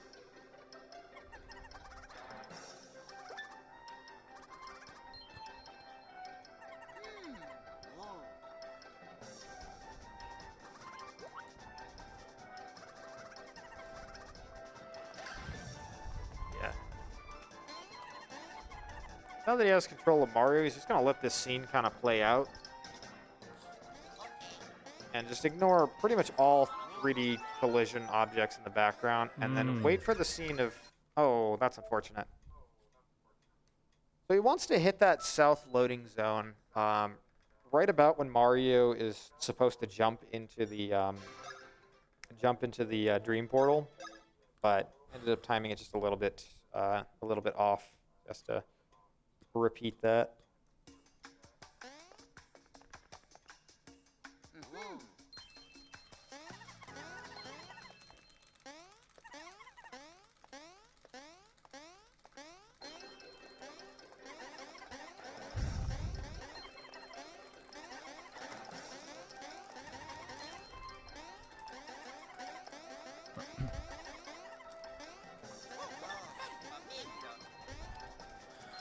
This is the hardest party in Wakeport.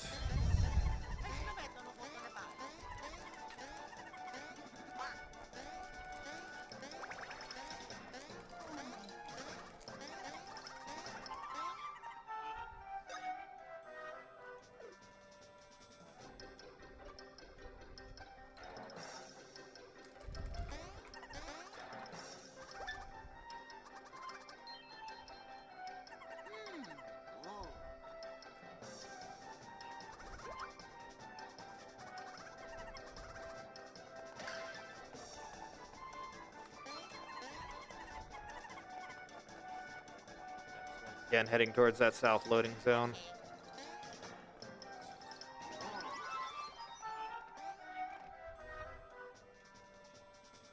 Okay. Okay, that should be good. Second try. Nice.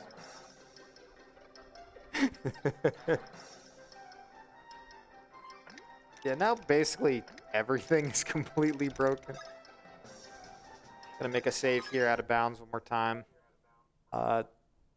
This is gonna make Mario in a slightly less broken, but still generally broken state.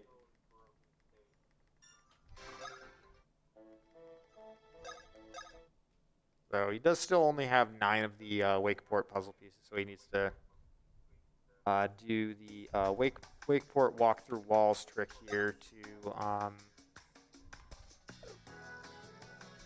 first of all to get out of this area, but also to get access to that 10th piece. So he's just kind of setting things up here.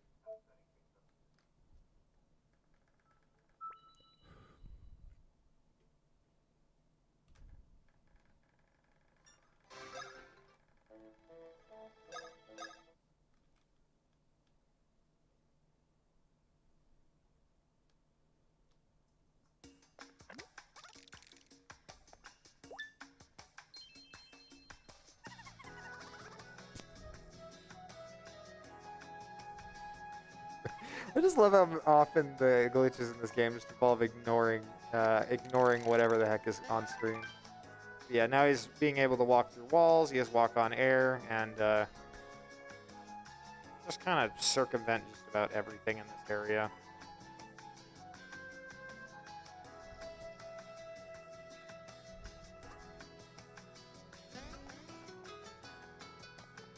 Now he has to wait for Luigi to come on screen on the top there, and Luigi also is similarly broken.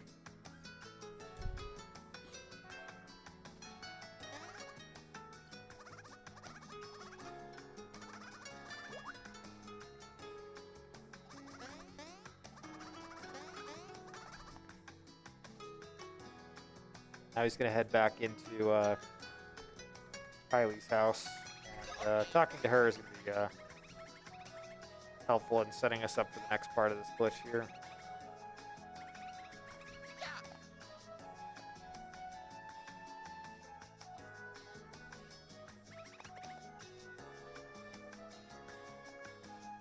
Now we're just going to re-enter the house. It's just going to be in this really weird state with the camera.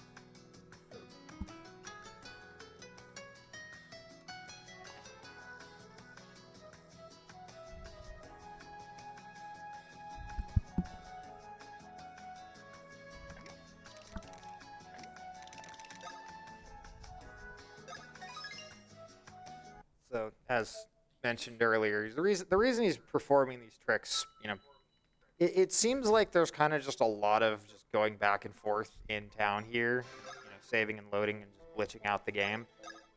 He does need to do enough to be able to access the next area early, because we're not really going to be doing any more of, Dreamy Wakeport or finishing up the Red Brothers Dreams quest.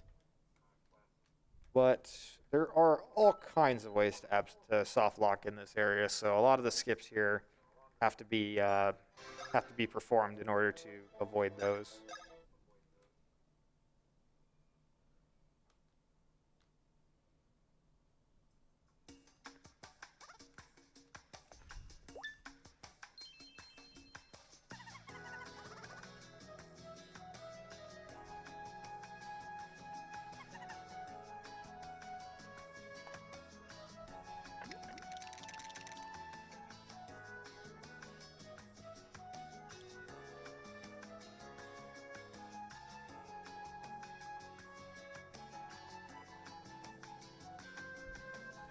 So once again, Kylie's house is going to be in a complete glitched out state.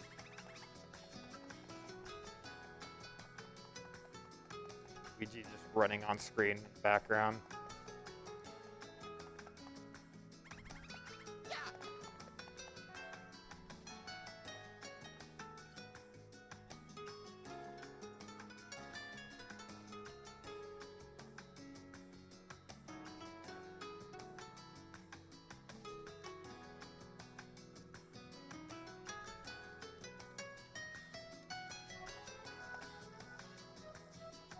Here he's going to finally talk to this weird bird fella. And that is going to be the 10th of the piece here. And this is going to get access to Mario's the Bye-Bye Cannon ability is what it's called. Trying to remember the US version name. So now that we've left Wakeport with the glitched state, we can head straight back to the Pilo Castle Town, having done pretty much everything we need to in Wakeport, and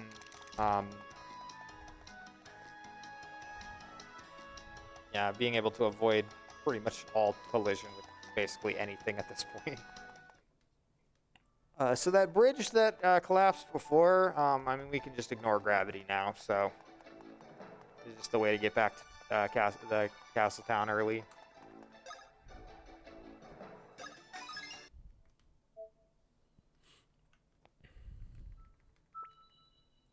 So this basically skips all of Dreamy Wakeport and the rest of his, the Red Massive Brothers dream. I believe has a rather annoying boss at the end of it.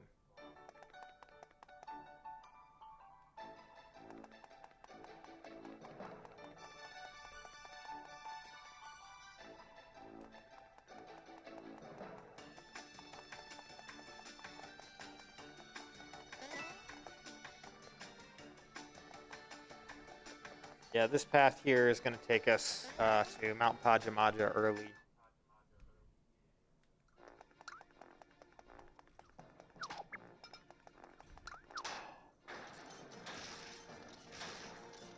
So, like most areas in this game, this is going to be a very, very broken sequence. Also, I love Luigi's just idle running animation there. He's just kind of like stuck.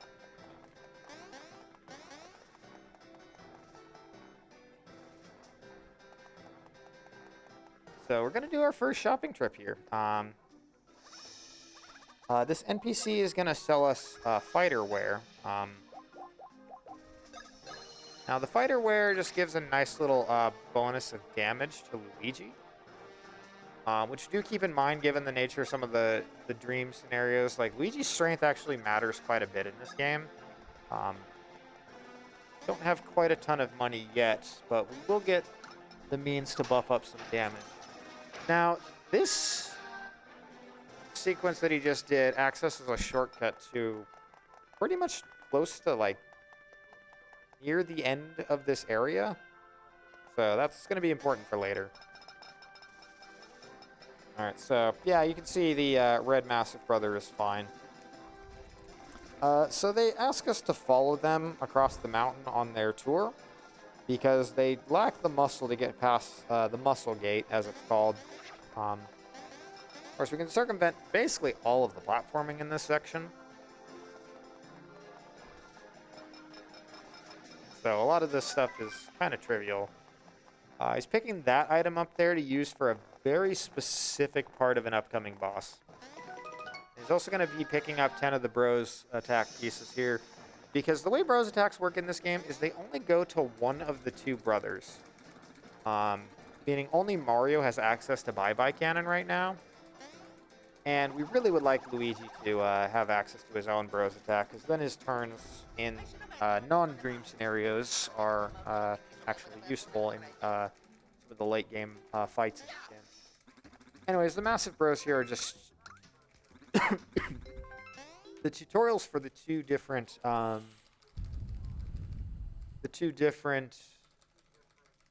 like overworld abilities. Looks like we lost game feed here.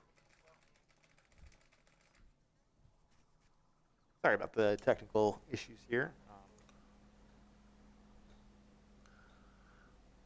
While we're waiting for that to come back, do we have time for a quick donation? Absolutely, go ahead. Okay, thank you very much indeed. We have received $25 from Miria, who says 25 meows towards mental health and killing Lord British, which is one of our donation incentives for later on in the marathon. I will just check that just now if I can find it. Hi. Oh.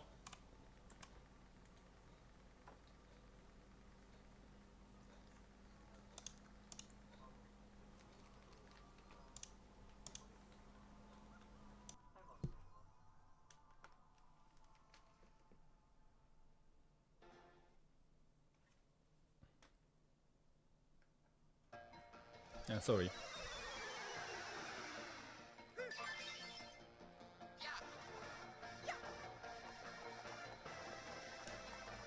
Alright, got the gameplay back. Apologies. Tonkotsu ended up making a little bit of progress here. So we unlocked the spin jump overworld ability. And that's going to be useful for a couple of things. Although we have the ability to walk on air and out of bounds, they're going to be useful for something a little bit different than you might expect. So while we're looking for a way past the muscle gates, you can run across these big rock pillows. Starlo suggests that we free in order to gain access to the ability to get past the muscle gates.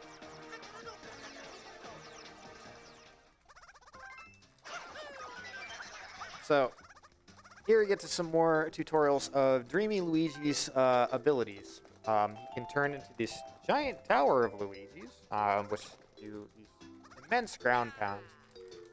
Or you can gain access, or you can do these little top kind of tornado Luigi formation. And this is how you spin jump past stuff. I love this animation. The dream scenarios in this game have just so much charm, especially with just all the different silly abilities they give Luigi.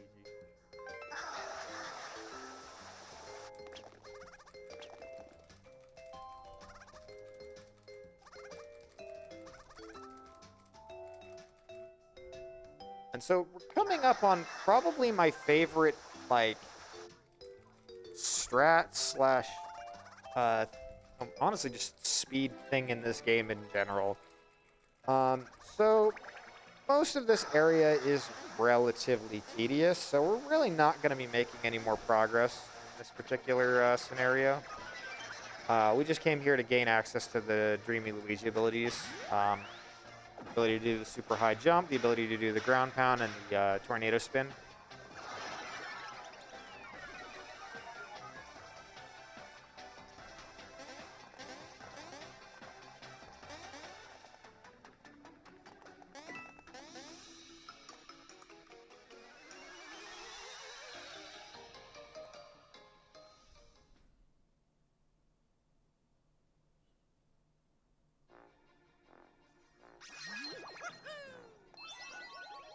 So here we see the giant pillow.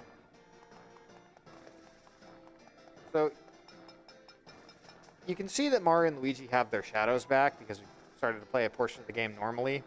So they're basically working the way that they're intended to, but a lot of the sequences here aren't properly loaded. So the scene that's supposed to load in this area, we just kind of avoid it. And we're supposed to go into these two pillows here, but we're going to go into this one first because the other one we're going to use for getting the walk through walls, walk on air glitch again. Also, the most broken item in the game is in this particular, pillow here. We haven't touched on what this ability does as much, but yeah, you can do a lot of silly things in the dream with the tornado here.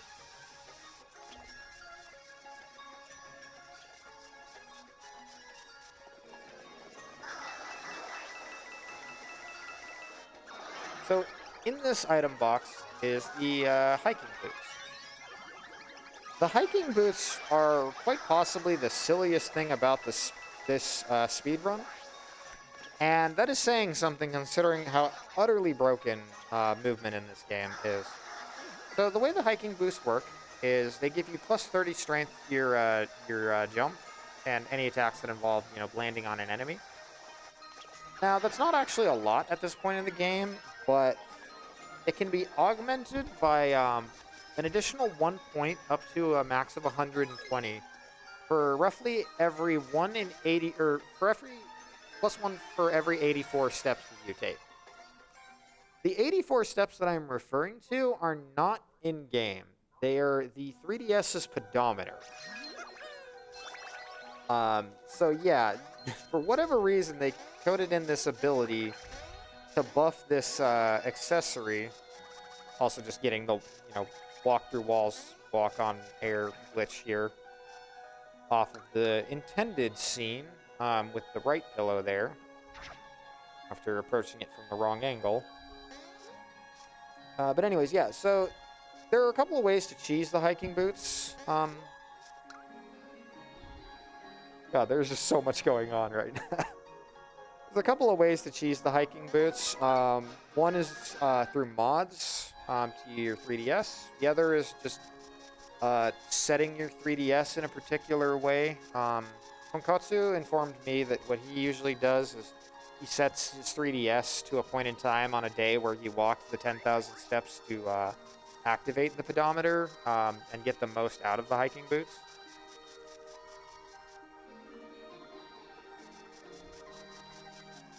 Anyways, a lot of this portion of the run is really just going to boil down to getting enough of the puzzle pieces and then moving on, because we don't really need a whole lot out of Mount Pajamaja.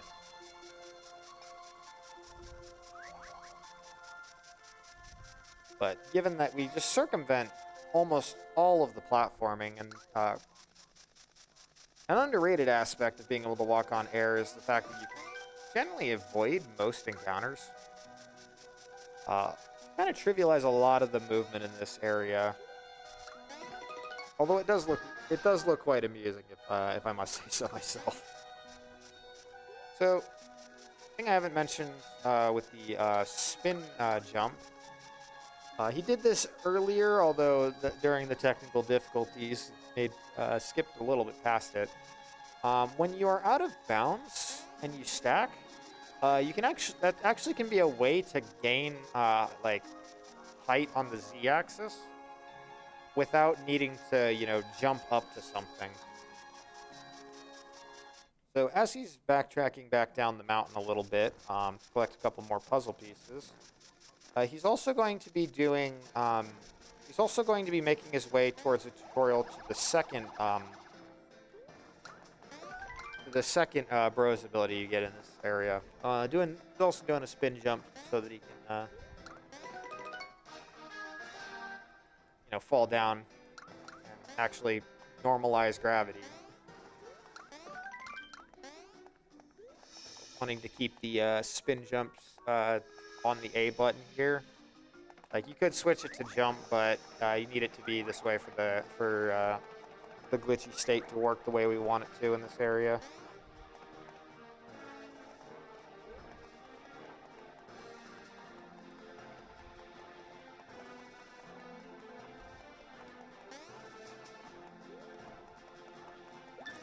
So right here, we're going to get access to the second of the abilities, which is the side spin. Side spin is just going to allow him to go through obstacles like this.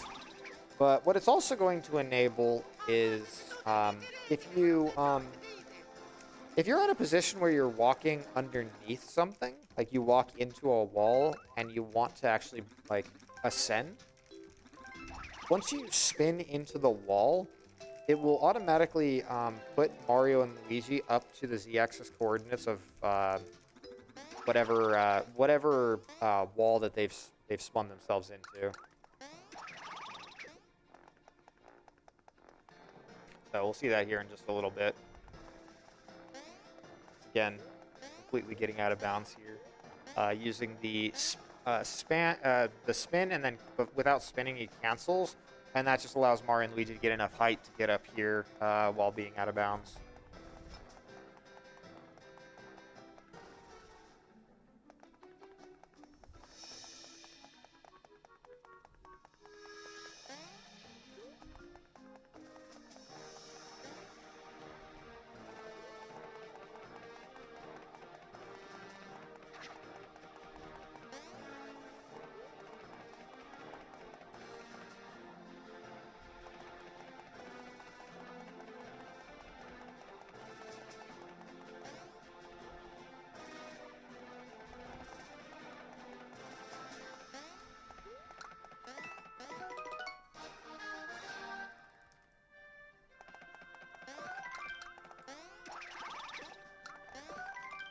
Yeah, just spinning right into it without having to jump up.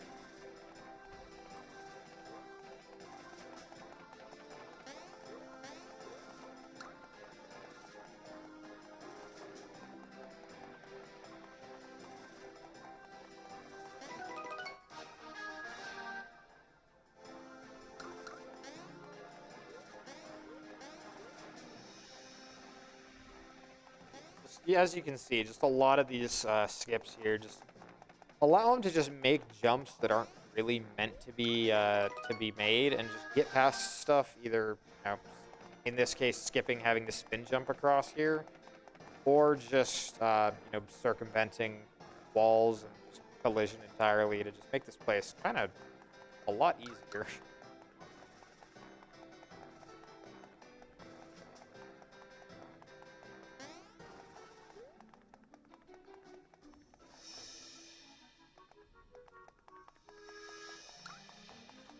In essence, a lot of what running this game really comes down to is knowing what triggers that you have to activate in order to advance the game, and then knowing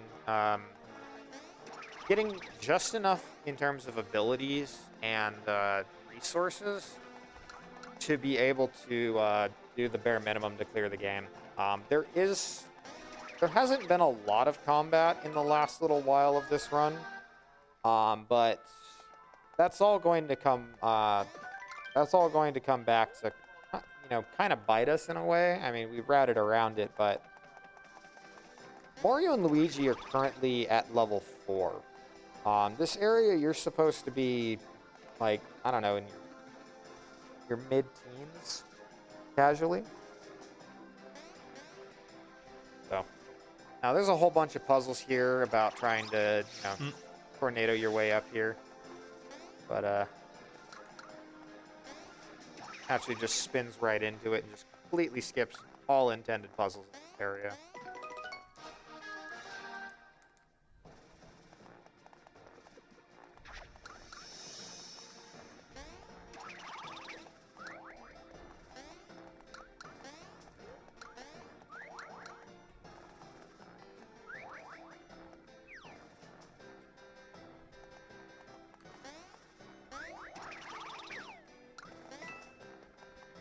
And so, there's a little puzzle here with this ring, but because we don't really respect collision at all, He's just going to walk through walls and pick up an item here. These are the Iron Ball Boots DX.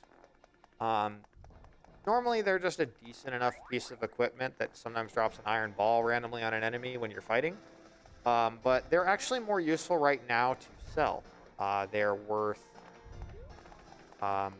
700 coins, and we need 3,100 total in order to advance. So, and hiking boots just kind of outclass just about everything.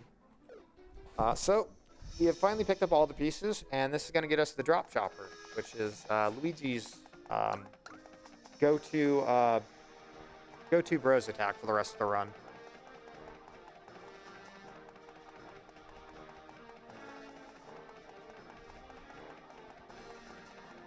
And so really that's basically everything left from Mount Pajamaja.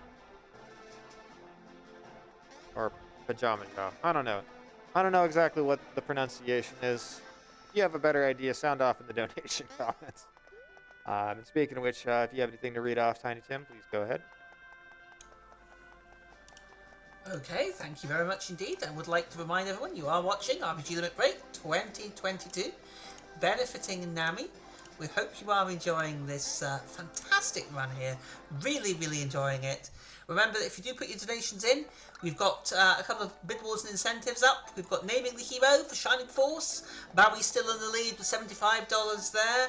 We've got Fight Duck Truck for SteamWorld Quest, Hand of Gilgamesh, 155 out of 500. And then a little bit later on, we heard it mentioned in that last donation, Kill Lord British for Ultima 4 Quest of the Avatar. That's $700 out of the 1,000 needed. A few hours on that one yet, though. So please consider getting your donations in just now. And yes, hope you are enjoying the fantastic run. Back to you. I haven't really been talking as much about it, but apart from that one little hiccup where I had to save and reload, Tonkotsu's actually been doing a really good job with this run so far. It's not a lot of like significant hiccups, so he's really put in a lot of time into working this run, and it's kind of really paid off. The community in general has just gotten better with this game over time. There's usually been like one person who's held the record for an extended enough period of time that like it's like one person who's just far and away ahead of everyone else. But there are 3 people now within 5 minutes of each other between Reef, Tonkotsu, and Snowdeka. So we sold off pretty much all the excess stuff we picked up over the run for some money, and got 3,100 coins. Roughly. He also bought a couple of syrups because the bros attacks that we picked up, the chopper and the bye-bye cannon, use quite a lot of Mario and Luigi's BP. That they don't really have because they're very underleveled. So syrup to heal BP is very important. Tonkotsu just picked up the 4 badges, the Risk, Master, Virus, and Silver badges.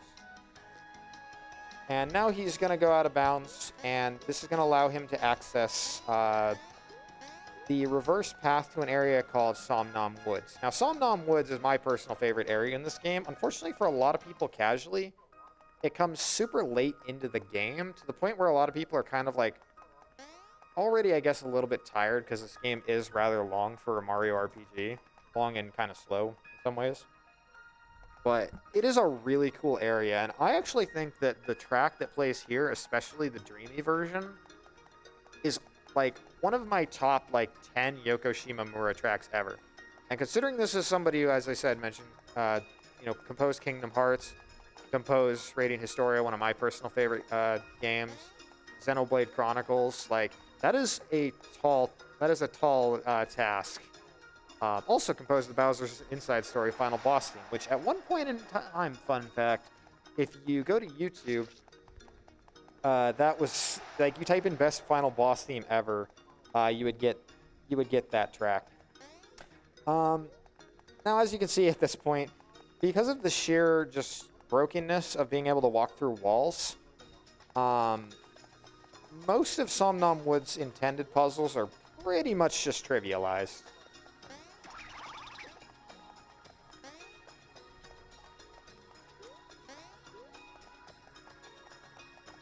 So, just skip pretty much to the end of Somnom Woods here with a trick called Somnom Track Skip. Getting out of bounds here. As you can see, a lot of the out of bounds in this game really isn't that complicated. It's just the geometry around objects is just kind of held together by tape and a prayer.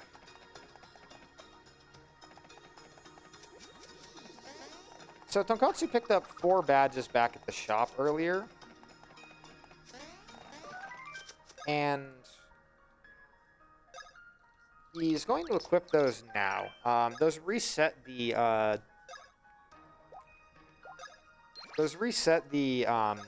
badge meter, but that's fine. And he also equips Mario with the hiking boots.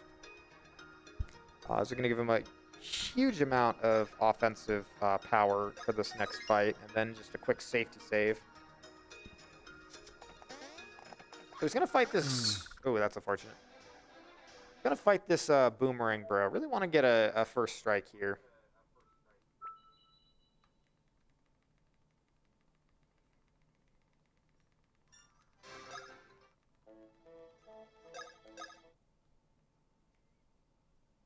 So as mentioned, he is currently level 4, and unfortunately we don't really have a means to properly skip the boss of this area. So we really want to do this, we really want to get a little bit of EXP. He's going to quickly take a death, so we can revert to easy mode. And then this fight's going to give quite a lot of EXP, which is why we want to do it. The other thing is he equipped 2 of the badges, the Virus and the Master Badge. And I know you probably can't read, if you can't read Japanese on the bottom screen, just know that you'll see the letters D, E, F. What getting a full charge on this badge does is it's lets you lower an enemy's or lower all enemies' defense. This is going to come in handy for precisely one fight of the run, but it is the most important fight that we get this for. So whenever you fill it up, you have 2 charges on the bottom screen that you can use for free. He's built up 2 of the hearts, which is like 30% max health healing. So getting off a bye-bye cannon here on this enemy for quite a bit of damage. And he's basically just going to clear his built-up badge charge inventory here. So this is Drop Chopper. This attack is kind of annoying because it actually uses the 3DS's gyroscope feature. Thankfully, it doesn't require too much precision to use. So he's able to just pretty comfortably get that every time.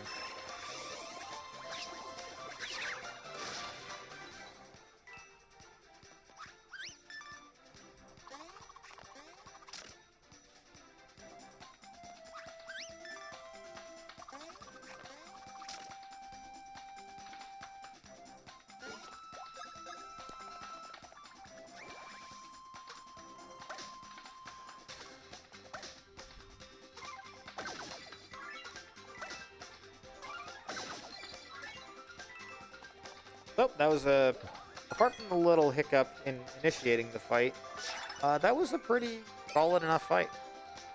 The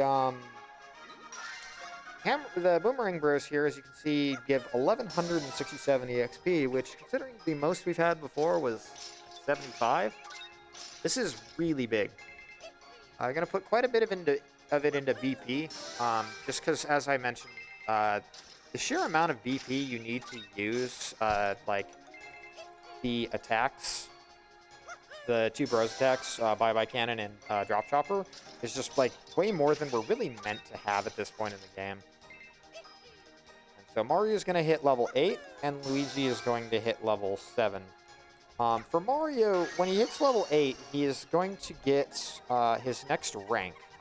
There's certain thresholds of levels in this game where once you rank up, you get an additional perk of your choice.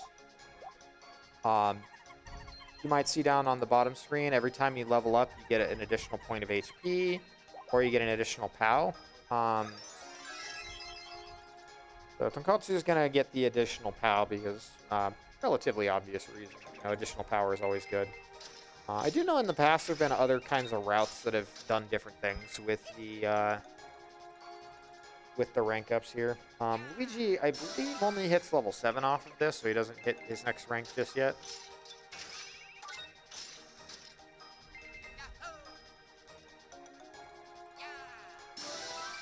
And as you can see, the level ups are quite time consuming. And this fight is only one of two. The next one's going to be a little bit more intense.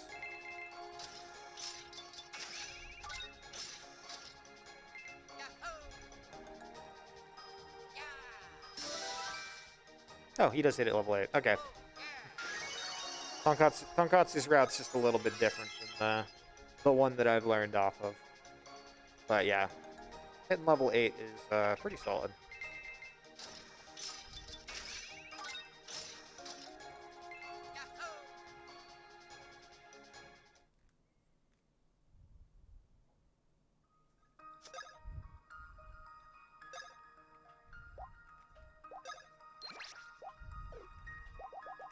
Quick equipping Mario with the XP shoes here.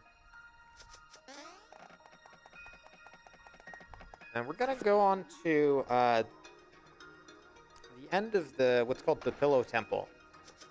Here at the end of Somnom Woods by hitting the switch. And this is going to activate, honestly, the first, like, real boss of the run, which is kind of crazy to think about, because we're 2 hours and 20 minutes into this run, and we're just getting to the first, like, boss, because there's, like, some tutorial bosses earlier, but they were, again, you know, that was, like, the beginner part of the game to kind of test to make sure that you understand the video game.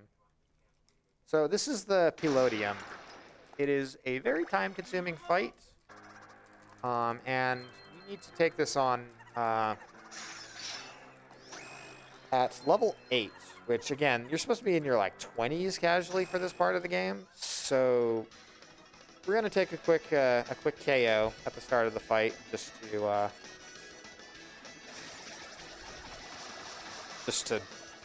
be able to set it on easy and have a fighting chance at this.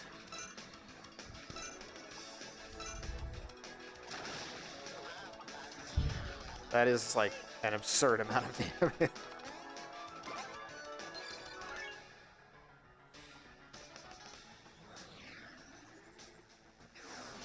A little unfortunate we got some pretty time-consuming attacks here.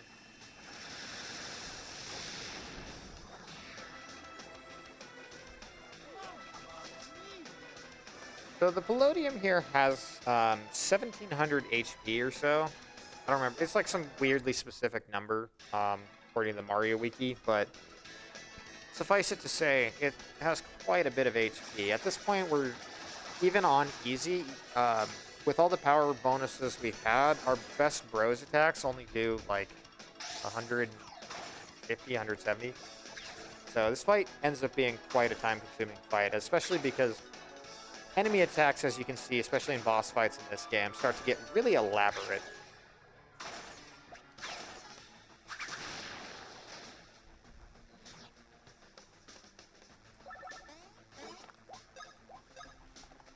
So first going to take out the wings just to make things a little bit simpler for the rest of the fight.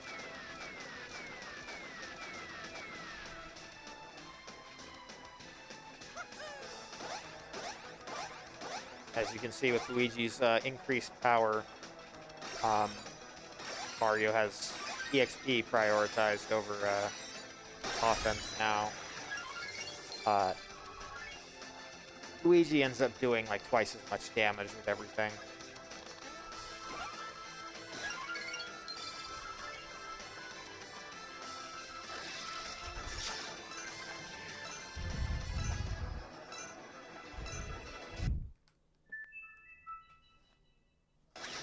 I didn't want to say anything there to disrupt his timing, but that particular attack is quite nasty to dodge, to try and time your counterattack for.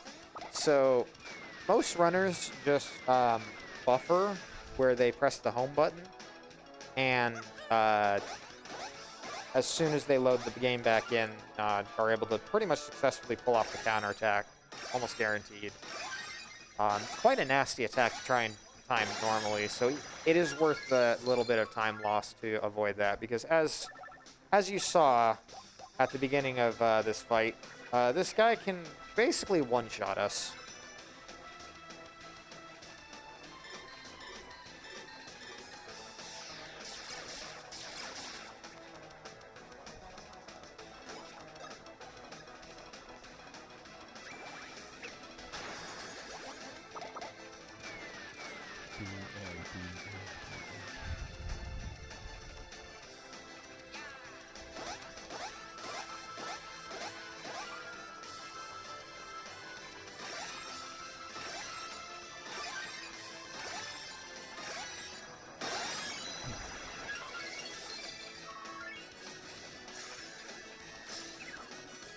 Yeah, now that he's broken up the wings here, he's done a significant power down, but more importantly, a significant defense down.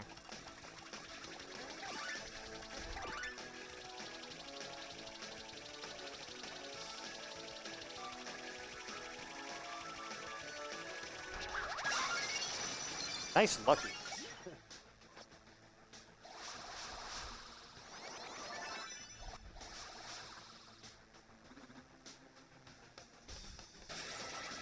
So as you can see on the bottom screen, he's built up a defense charge. He's going to now switch to the risk badge and the silver badge. And again, might not be able to read Japanese, but you can see the word POW on the bottom. Instead of a defense down, this one is a power up. Now, the cool thing about the badges is they stack, and you can use them on the same turn as a free action. So, Tonkotsu really wants to have access to a defense down and power up for the same fight, and he's going to be using that on the final boss of the game.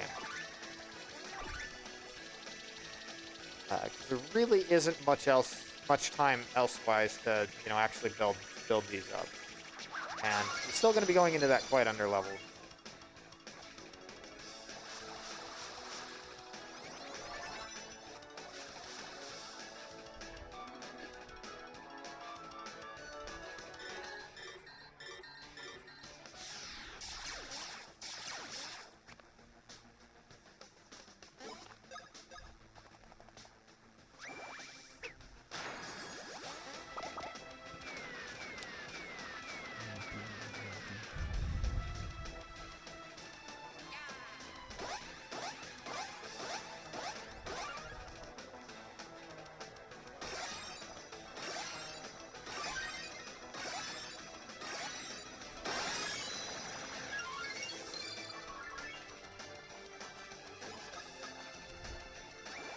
So really, the rest of the fight is just making sure he doesn't take any more hits and is able to consistently dole out damage.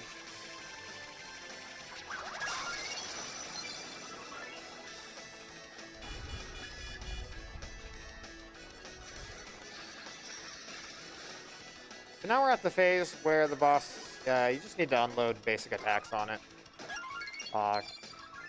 Time runs out, bad things happen, but thankfully this phase is completely free, so. It's also a really nice opportunity to build up some charges on the bottom. So that is the Palladium fight. Probably the most tricky fight of the run in a lot of ways. So very well done to get that done first try. And yeah, 5400 EXP. This is going to bring the bros to level 14, which basically is double what they currently have. So, because there's going to be a lot of just sitting through Mario dancing, leveling up his stats, if you have anything you want to read off, Tiny Tim, go ahead, please. Oh, yes, thank you very much indeed. Greatly appreciated. Remember, folks, you are watching RPG Limit Break 2022, supporting NAMI, the National Alliance on Mental Illness. We've raised $8,165 for this fantastic cause so far.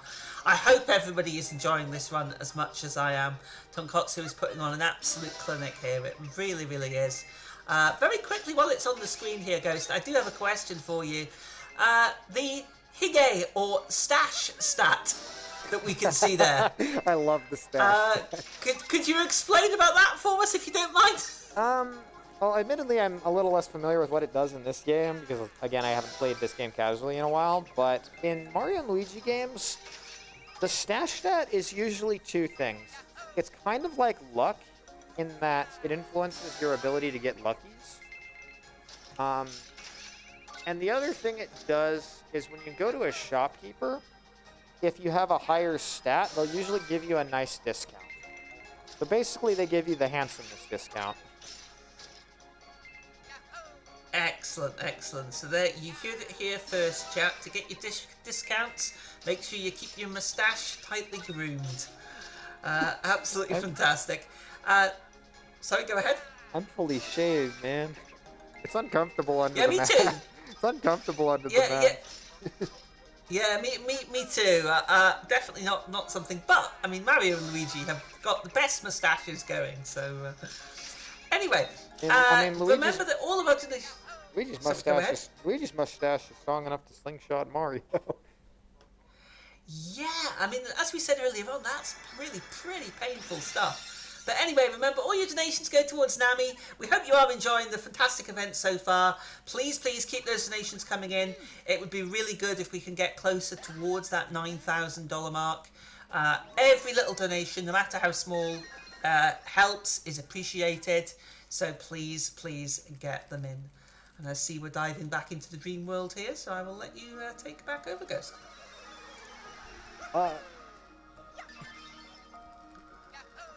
It's unlikely that this happened, but this particular track, I found a way to squeak this into 2019.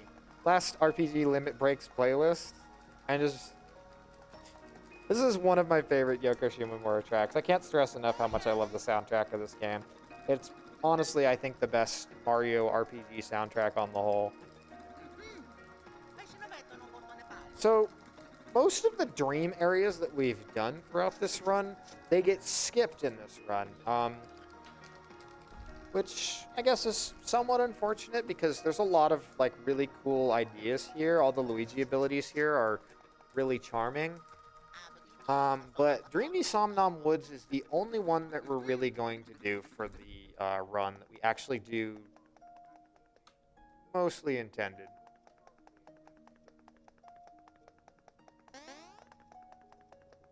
Now, a large part of the of this area involves basically trying to climb up this like it's a giant tree. So there's kind of an interesting sense of verticality to this area. And a lot of the abilities here, we did end up skipping the tutorials that they come into play, I believe, but very nasty enemy pattern there. I was able to dodge it pretty well. A lot of the abilities in this area revolve around the wind. Honestly, I would say that, like, much as I talked up regular Somnom Woods, I also think Dreamy Somnom Woods in a casual setting is probably the best dreaming area. Although this one you have to play mostly as intended, as opposed to normal Somnom Woods, where just walking through every single wall and walking across air just kind of totally skips everything. We don't have nearly the ability to break the game in the 2D portions. Yeah, you can turn Luigi's nose into a pinwheel and it blows wind. Which has some, like, almost gravity-like puzzle mechanics here.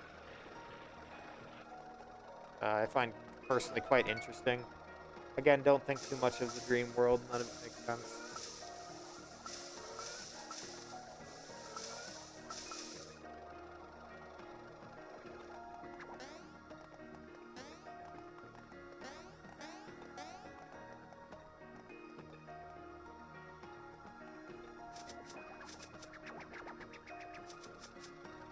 I'm using them to climb upward.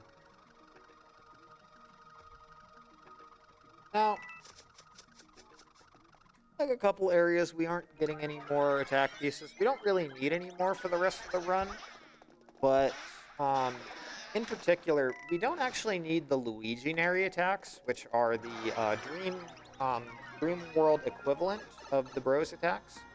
They usually involve Luigi doing some big, flashy action with his various different Luigi clones. Some of them are genuinely hilarious. In fact, I think my favorite is the one that comes in this particular dungeon. That's the Luigi-nary Typhoon. And what it is you turn the sequence of Luigis into a gigantic Beyblade. And if that sounds as funny to you as, well, at least I think it is when describing it, it is worth looking up on YouTube after the run. I don't think this game's script casually is as funny as some of the other ones like Bowser's Inside Story, but the attacks are just so ridiculous that it's worth seeing those, on their own.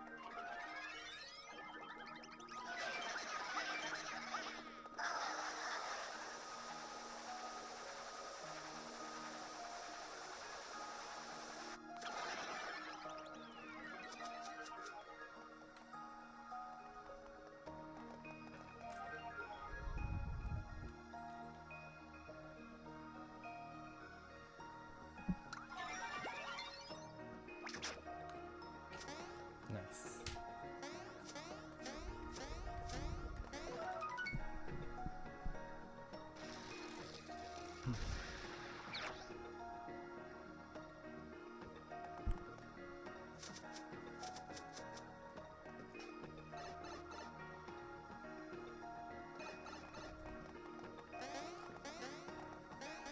A lot of the gameplay portions of these are just made up by the battle system, so the fact you can pretty much avoid every enemy in this game really expedites these dungeon crawls.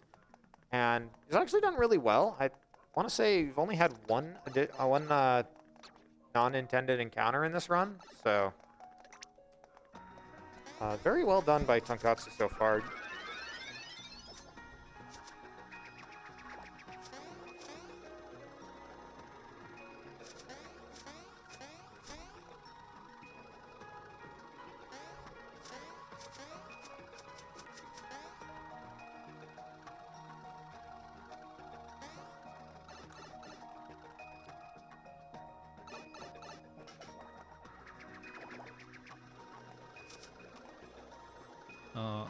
High 3-1x pace right now, by the way. Your current time is a 2:35.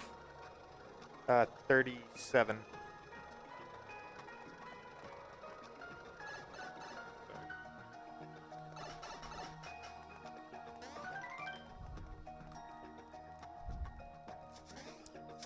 Nice.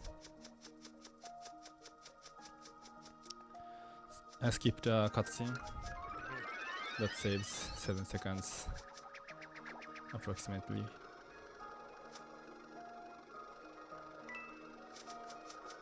Yeah, kind of the thing you'll notice with this game is there's a lot of these save blocks around. They aren't really necessary because you can save anywhere, but they do a good job of demarcating where bosses are. Now, this next boss kind of demonstrates why it is so big that we're able to skip most of the dream section. So this is the Z Keeper.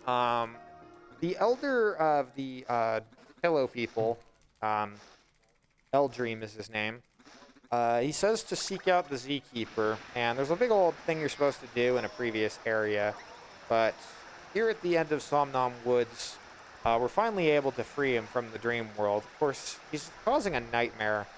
Now, I really love these scenes just in general, but we skip past this mechanic in most of these areas. There's a lot of tutorials involving these battles, which are, again, this game being right after Bowser's Inside Story. They borrow this idea. Luigi starts having a nightmare, and the number one thing on his mind is to protect his brother. honestly, like, the thing that I love about this scene is you really realize, like, just how much, for as much of Luigi is a coward, how much he genuinely cares about his brother. So his dream self is going to coalesce a ton of different dream versions. And yeah, so this is going to turn the 3DS sideways. Brilliant job, tech team. I actually told them to be prepared for this, so... this is the only fight of this sort that we're going to do in the run, but these are the giant fights. They are... They're quite long, have very lengthy attack and action animations. And so it's kind of a good thing we only do the one here, but you kind of just see how, like, over the top and just balls out they go with these games.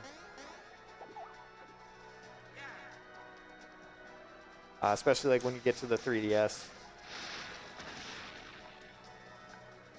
I've got to make a comment here. Make my Luigi grow. Nice.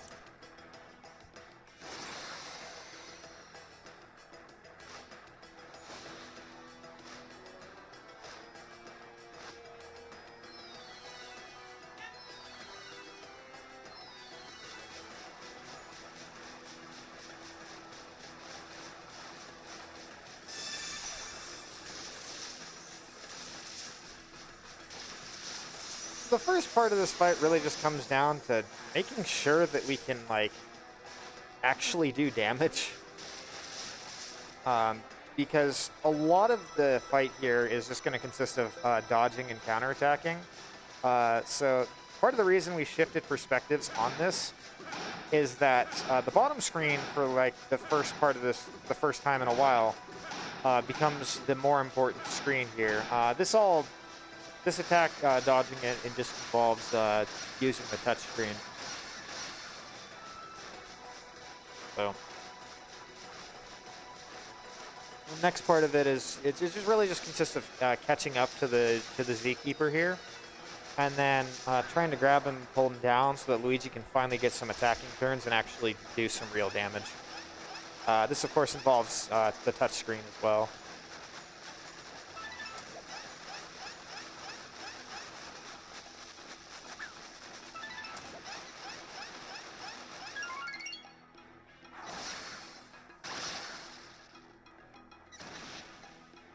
Alright, so now we can finally start to unload and do some actual damage.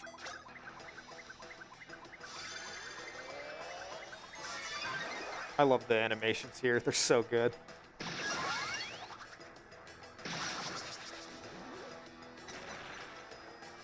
So a lot of your offensive output in these fights comes down to your ability to do whatever touchscreen prompt the game wants you to.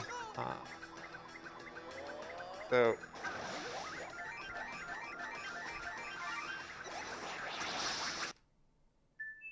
quickly do a home buffer here to maximize ability to get this correctly.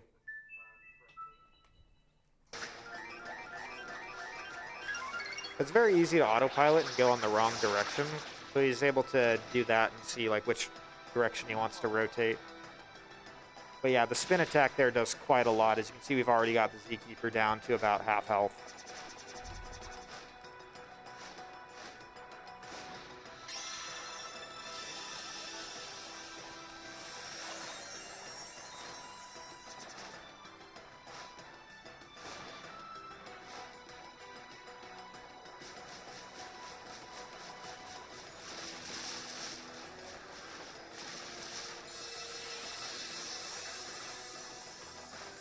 Also, I probably should have given a flashing lights warning. I apologize. There will be one for the final boss, which I'll try and remember later.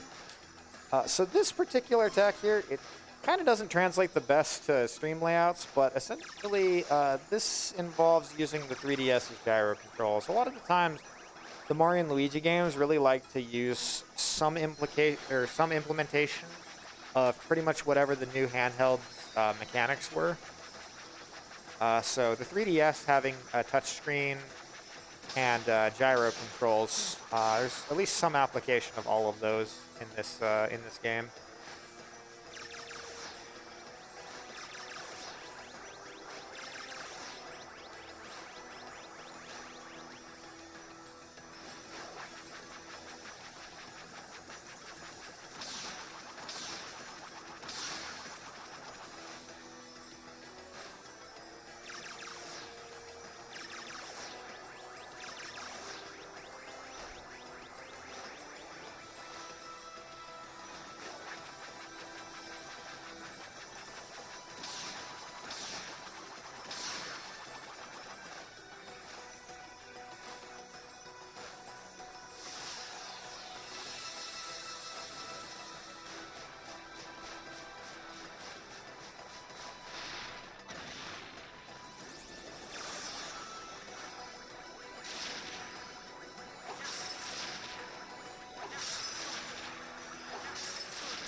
love just the imagery of this fight, just throwing a bunch of tree stumps at him. Like they knew that they could get away with a lot of different things with this game being, taking place within a dream world. So there's just a lot of stuff in this game that they just kind of went all out on. So once again, we're going to catch up to Beekeeper and finally be able to get some attacking turns, because kind of the thing that makes these fights take so darn long, especially this one being, I believe it's intended to be the second to last one. For the speedrun, it'll be the last. Is how much time is just spent like on the defensive. Like you get a little bit of counterattack damage, but it isn't really quite as much damage you can do on one of the bros turns. Sorry, Tim. I think I was interrupting you there. You had a question? No, I was just going to say, you mentioned earlier on about the music. The music in this fight is brilliant. Oh yeah.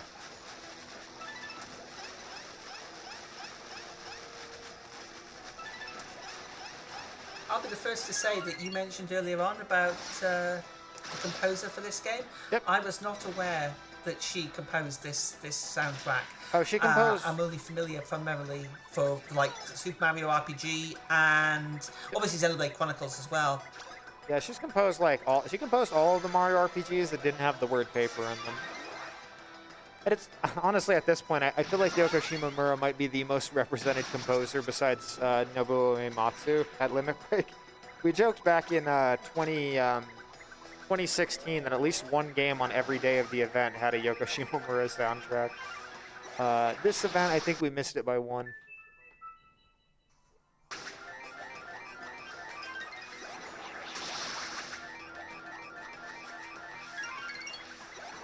All right. Very close to done with this fight at last. So this is going to be the finishing attack. This one also uses the 3DS's gyro controls.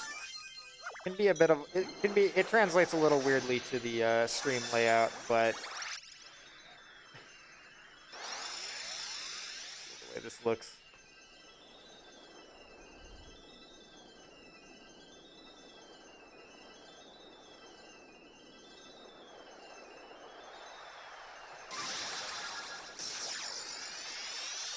Well done.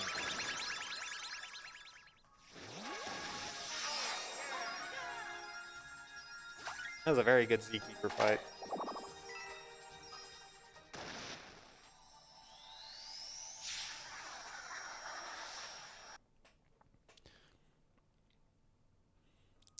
I got 7 seconds gold in this section. Nice. Nice. Very nice. Fantastic. Well done. Thank you. All right. This scene I find personally to be quite amusing. So the Zkeeper, when you first see him, he's all intimidating, like, none shall pass. How dare you try to stop me? And then Dreambird comes out, and then Zkeeper's like, yo, what's up, man? I haven't seen you in ages. And he just like talks completely different tone of voice.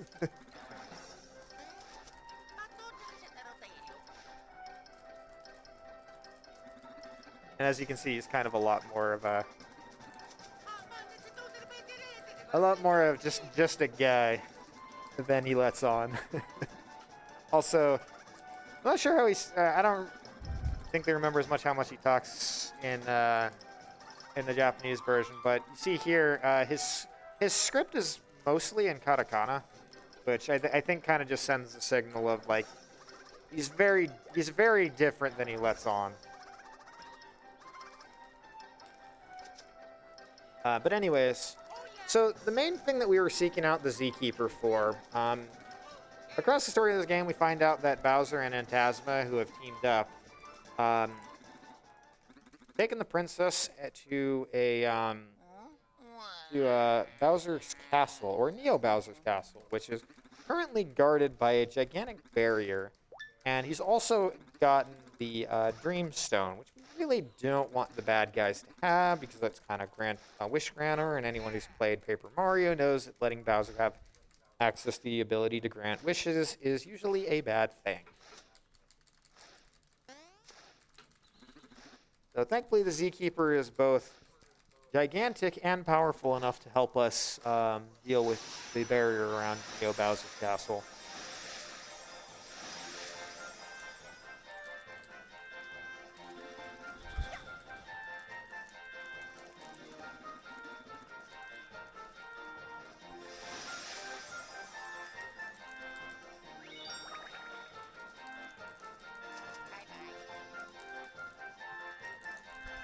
I love Dream Luigi. He's just so pure.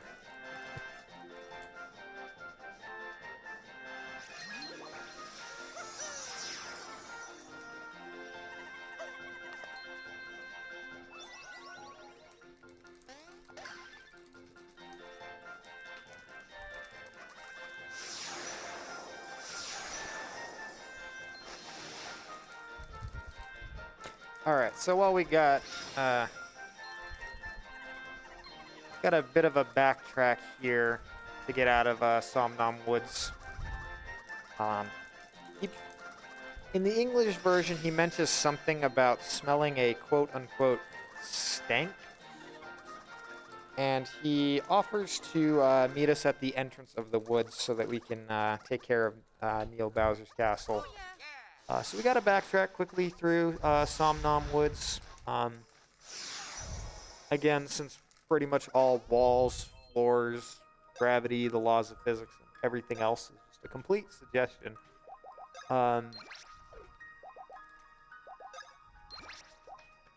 It's going to pretty much trivialize the rest of this area.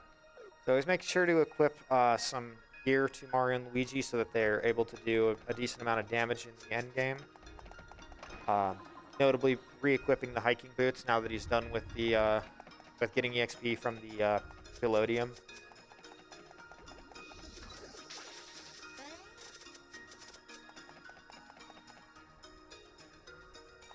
Once again, sadly not getting the puzzle pieces here. The ability you would get in this area is the Jetboard Bash, which is pretty cool, but unfortunately not useful enough to the run. We're using the curved geometry here to get out of bounds. I did mention early on that the engine they use for this game, I believe, is the same across all the 3D Mario and Luigi games.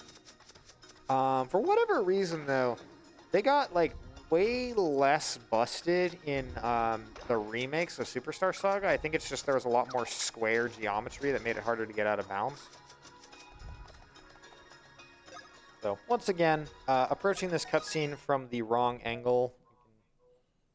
Save in it and then move around, and this is gonna just allow us to once again have the walking through walls and walking on air glitch enabled.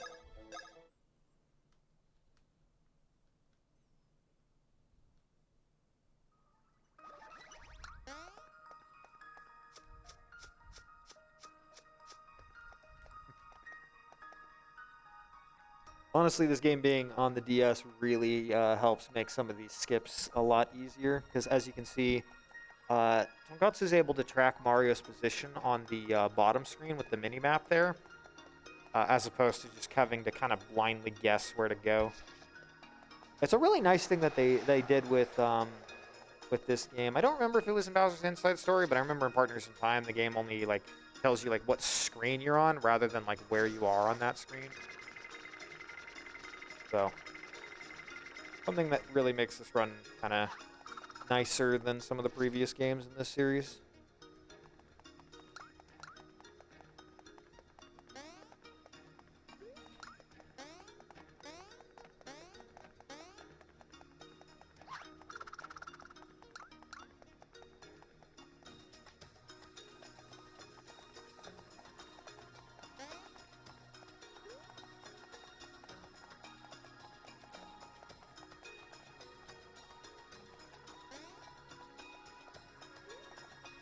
So I've been back out of bounds because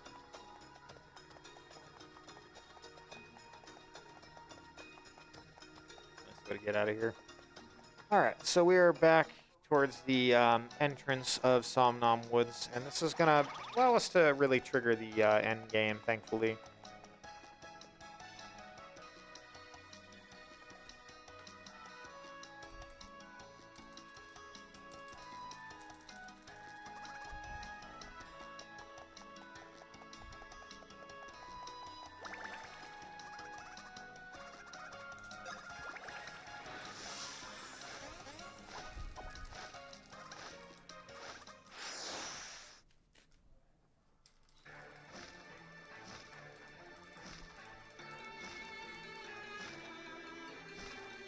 Yeah, we got a cutscene here. If you have any more, anything more you want to read off, Tim, or just questions. Of course. Yeah, surely. No problem at all. No, again, I've been really, really enjoying this. It has been absolutely stunning. And from what you've been saying, Tonkatsu's on really, really good pace as well. So that's fantastic to see. So yeah, reminder folks, you are watching RPG Limit Break 2022, coming to you from Salt Lake City, Utah. We are also raising money for NAMI, the National Alliance on Mental Illness. Please keep those donations coming in. Remember, if you put in up to $100 cumulative over the course of the marathon, that gets you into the draw for our grand prize, the PS5 with FF7 Remake and Tales of Arise. You've also got, running out of time now for these last prizes, to get yourself in the draw for these ones, the Pokemon prizes. You have the Pokemon Evolution plushies, which are absolutely amazing. $20 minimum donation on those. $15 for the Mystery Dungeon metallic print. And $10 minimum donation for the Mystery Dungeon Rescue Team DX. So if you'd like to get your donations in for those, not only would you be benefiting NAMI, you'd be getting yourself in the draw for those fantastic prizes. Also keep in mind your donations incentives. We've got Fight Duck Truck for SteamWorld Quest Hand of Gilgamesh, $155 out of $500 on that. And currently Bowie is leading the way for the name of the hero in Shining Force CD on $75. That's the run that's coming up after this run. Thank you very much indeed. Back to you, Ghost. I don't know if Bowie's going to be on commentary for that, but I'm kind of worried that people are going to be confused when they talk, like, wait, Bowie the commentator or Bowie the character? Be interested to see that one. Good friend of ours in the community sadly couldn't make it out to this event here, but we'll be doing a couple of interviews remotely.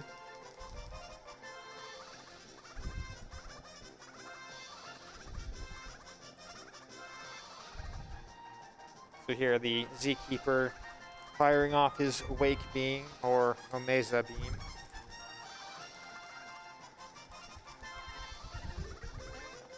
And thankfully, his attack on Neo Bowser Castle has caused it to fall right near where we happen to be. So we don't have to go very far to get to the final dungeon.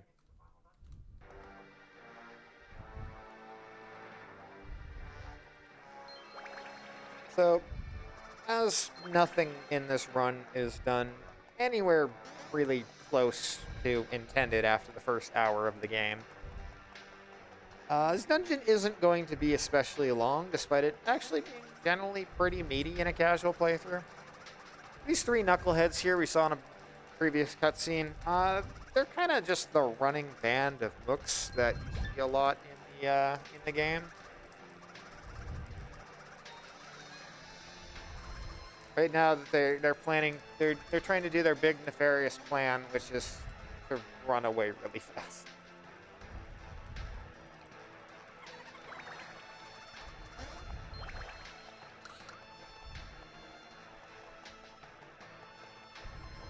So once again, using the torch for this time to exploit the geometry of this game to set up this, or to get to this, what's intended to be like a shortcut backwards. Because Mario RPGs are actually really cool about this and giving you a means to, like, every certain amount of progress you make in a dungeon, let you go back to the start of the dungeon in case you ran out of items and you know you need to recover. Like, honestly, very good game design, but because we broke it, it also allows us a pretty convenient shortcut to a much later portion of the final dungeon. So we start to get to where things get a little wacky with the way the dream world is handled. In fact, these flames are being summoned from the dream world because of Phantasma's power to basically inhibit our progress. Now what he's going to do is he's going to hit this loading zone right as he takes damage for falling in the lava, and that's just going to enable the glitch state outright. So, once again, walls are a suggestion, as are floors, as is gravity.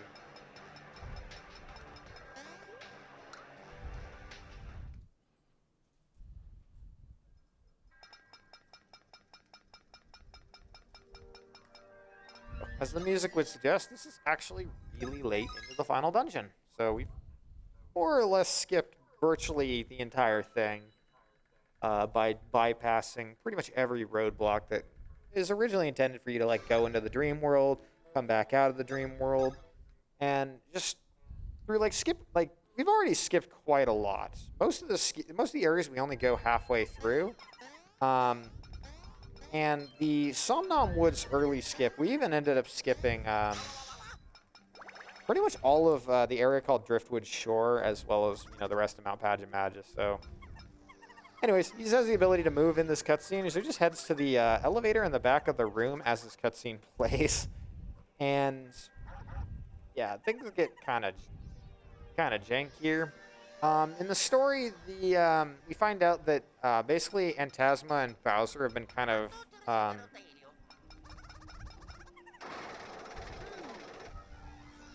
they've kind of enabled like a symbiotic relationship. Like Antasma powers himself up off of Bowser's dreams, whereas Bowser, is just right there. Basically, they're just helping each other power up. Bowser getting power-ups in the real world, Antasma in the dream world. Of course, that is supposed to be where the Antasma fight normally happens, but we don't have the means to do that, and we also have the means to just skip it, so we just kind of skip that entirely.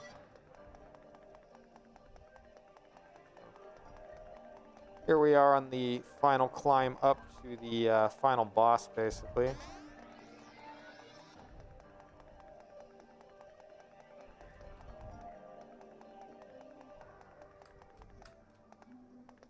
Careful to avoid these bombs. If they do hit you, it is time loss, though.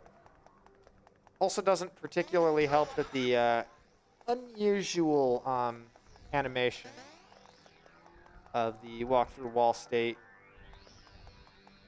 actually hitting it kind of has reset the animation here, taking a hit.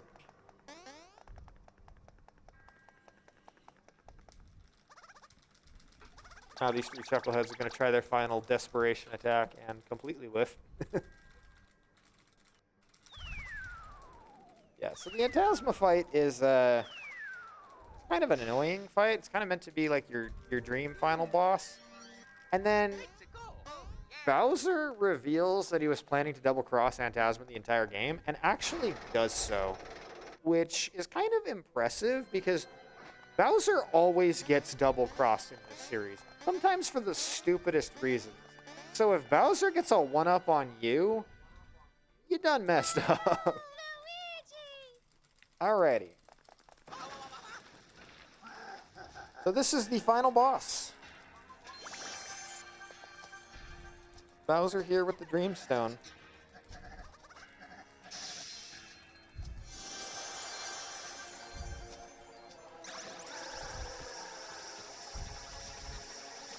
Of course, Starlo and Peach happen to not be, like, complete pacifists, so they decide to attack him before he gets a chance to use it, and that just completely shatters the Dreamstone. So that's the final boss, everybody.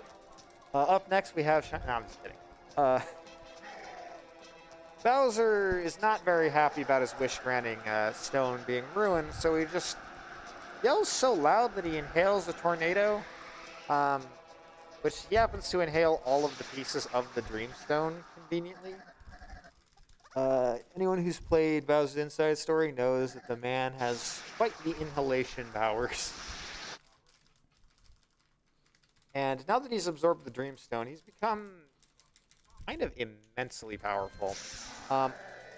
As you can see with all the neon on his form, I will give a flashing lights warning for this fight, especially when we get to his ending animation.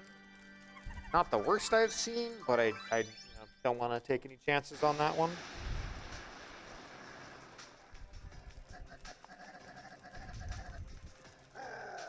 So once again, we equip the hiking boots, which gives us a nice little power-up. Now, I don't think this final boss theme is quite as good as the one in Bowser's Inside Story, but it is a genuinely good track.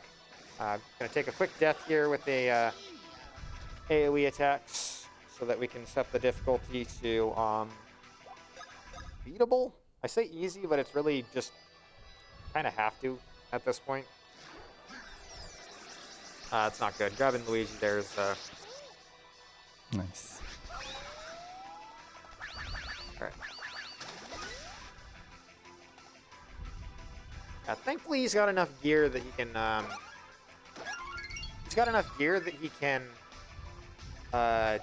take a hit. So what he needs to do is first finish one of Bowser's arms here, because otherwise Bowser will protect the gem on his forehead, which is his weak spot. We're very, very underleveled, so kind of have to use pretty much everything we've built up to over the run to really mitigate how low leveled we are. This fight has about 2,400 health, and really want to avoid giving him some of his late phase actions. This fight can get really annoying once he starts getting low. So what he's going to try and do is he's going to try and get Final Dreamy Bowser here to a certain HP threshold, and then just kind of unleash an absolute mega turn where he just unloads an obscene amount of damage. This is why we got all 4 of those badges. Once he fills up the charge here, he'll get a power-up, and he'll use the defense. Oh, I'm just going straight for the defense down.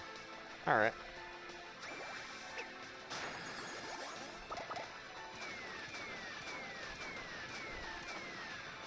You're going to see this is going to do quite a lot of damage.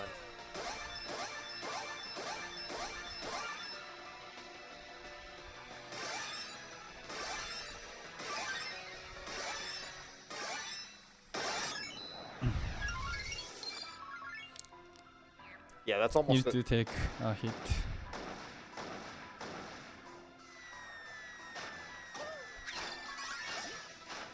Okay. That's going to give him a power-up on the next part here. This pace is actually really, really good. Like, it's only been a handful of minor hiccups. This is going to be a really good run. Executed pretty consistently across all the glitches.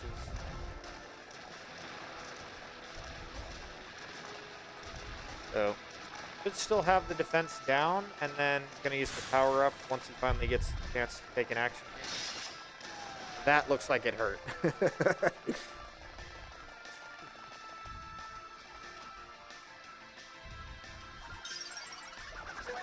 Alright, so now that he's gotten him low enough, he's going to go for the drop chop. And then just watch this damage. So as long as he's able to hit the gem on the forehead, he'll do the automatic critical because he doesn't protect his forehead. 936. So he's now down to, I think, 700-ish. So if he's able to get this bye-bye cannon, then that should be bye-bye Bowser.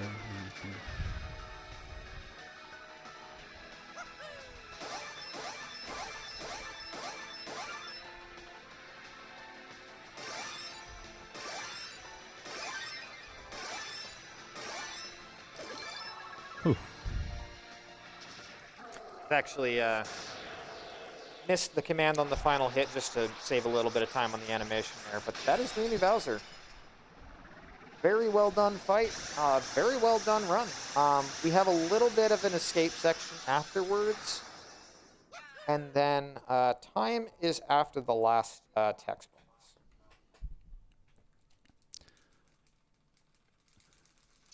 bonus. 1 minute gold in this section. Very clean fight. Fantastic. Well done. I love this.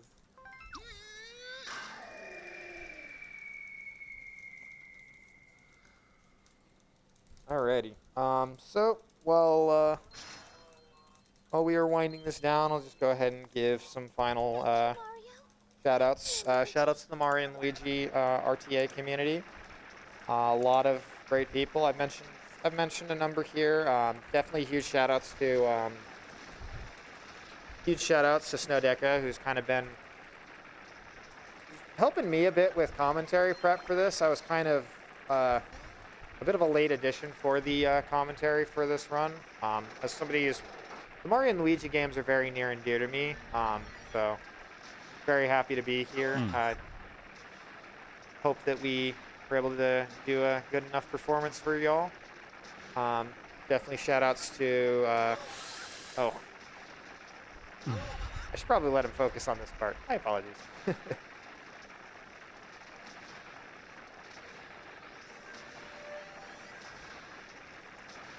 Bad RNG.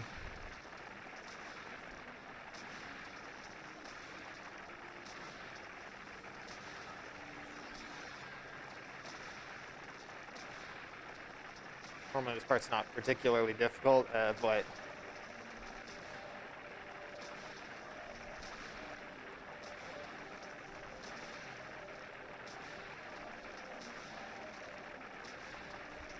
Ugh. aw, right at the end.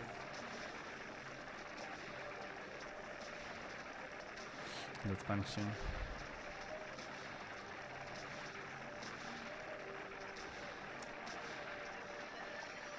Okay, done. Yeah, so big shout outs to the likes of Snowdeka, the likes of Anwanu is kind of just a Mario and Luigi RPG legend. Has had a storied history with games like Partners in Time, but also has had his hand in this game. Shout outs to Yoshi Abel, to Fretzy, People Toast, Lord Magecar, VGM, Snowion, big help again for me, and Isaac21. This game has had a surprisingly dedicated community for how long it took for this run to be nearly as short as it is. So, just a lot of work from a lot of people over the last decade or so has made this game into what it is. And yeah, shout outs again to Reef and of course Tonkotsu have really brought a lot of new life into this run as well. So.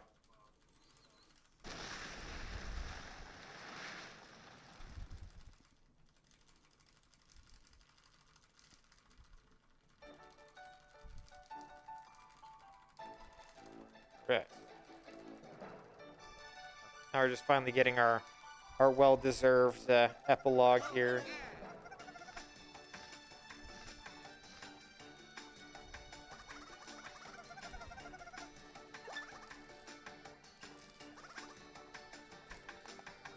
So in this last scene here, the Zkeeper here is going to restore the Dreamstone to its proper glory now that all the dust has been collected from, I presume Bowser spat it out. I hope that's where it came from. But the Dreamstone is going to grant the wishes of the kingdom here. I'm going to say don't question any of this because this is really silly.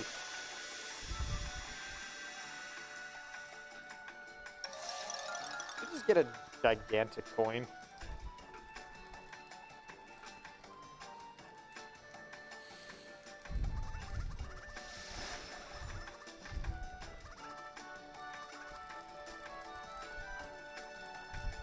Also, we find out that Dreambird absolutely loves money.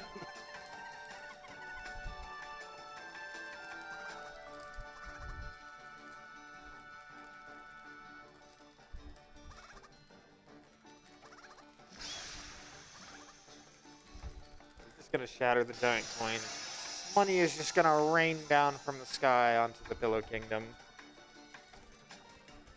Don't question what any of this would do to the economy. As we learned in Superstar Saga, with the way the money value just changes like 3 times in that game, that money just doesn't really seem to have like, I don't know, doesn't seem to change the economy to just insert a ton of coins into the game. Anyways, got one final little scene here coming up, and time will be after that last X box. I will call it out.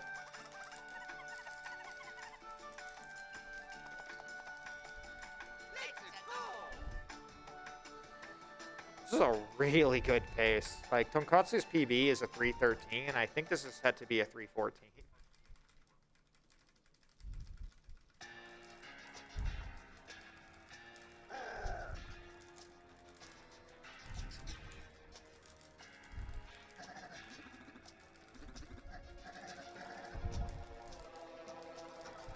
So Bowser's here with this little cavalcade.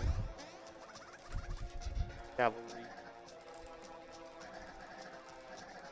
Swearing his vengeance on Mario and Luigi. Which is cool because he acknowledges Luigi as not Green Mario in this scene. Of course, Bowser's idiot minions are distracted by the rain of coins. Time. And that's time. GG. GG. Thank you.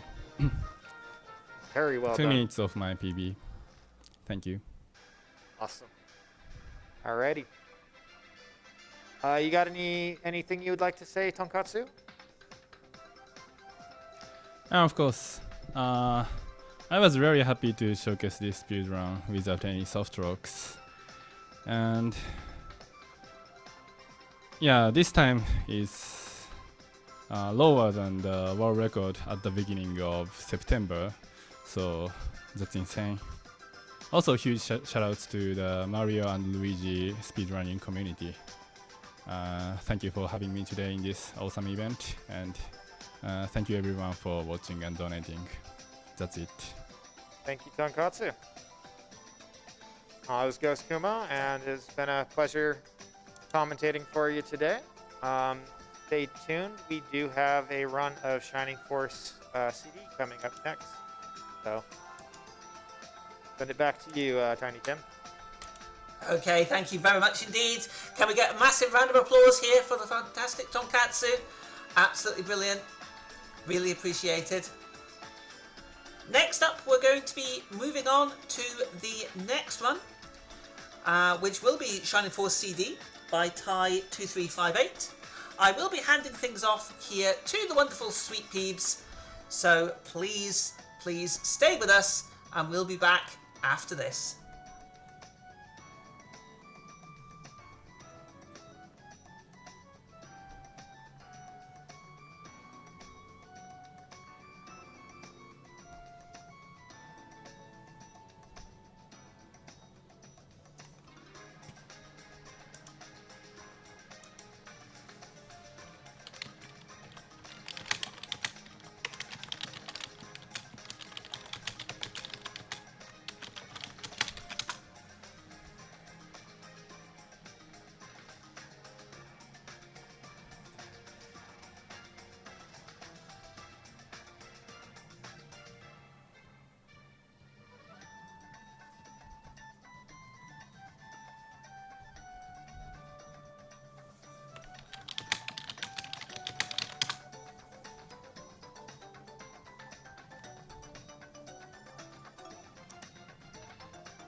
worries. Thank you very much. Cheers.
Hello, good morning. Welcome back to RPG Limit Break 2022, coming to you from beautiful Salt Lake City, Utah. My name is Sweet Peebs, and I will be your host for the next few runs. We are raising money for NAMI, the National Alliance on Mental Illness, which was formed in 1979 as a grassroots advocacy organization by people whose children suffered with serious mental illnesses. And NAMI has maintained that focus to this day.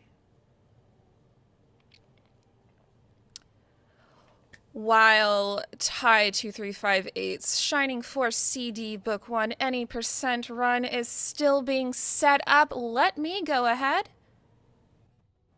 and read a couple of donations. We have a $25 anonymous donation. No comment. Thank you so much for that generous donation. And we have a $21 donation from Carissa. Also no comment. Thank you again oh so very much for those donations.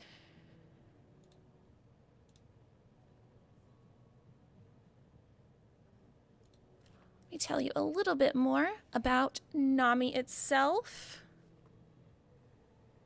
They work from 3 pillars: education and support, awareness, and advocacy. Education and support via their 48 state offices and nearly 700 affiliates.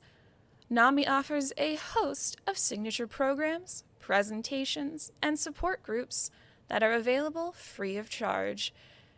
This includes a national helpline that can provide information, resources, and a compassionate, understanding, trained volunteer to support anyone who calls in. And remember, you can communicate with NAMI on Twitter at NAMI, that is N-A-M-I Communicate, or any of their numerous state organizations, or even on Facebook and Instagram. And remember, it is not weakness to need help. So please reach out to someone, and NAMI can help you.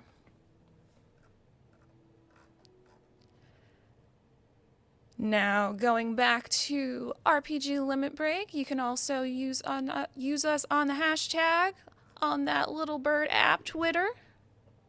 Hashtag RPG Limit Break 2022.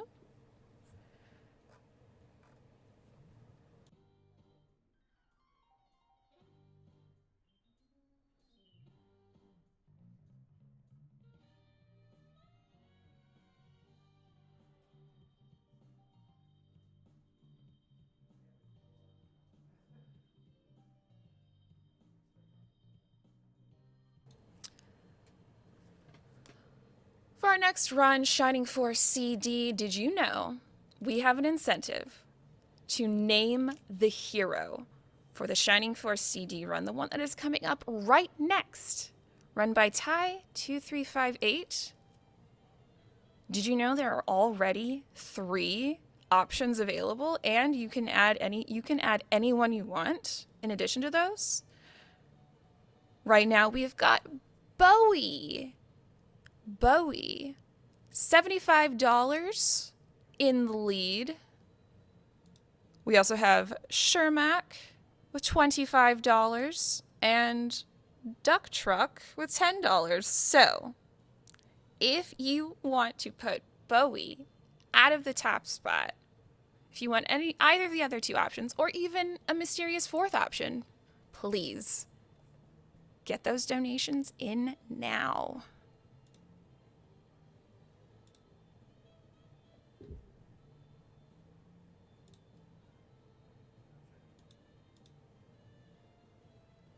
We also have some amazing prizes.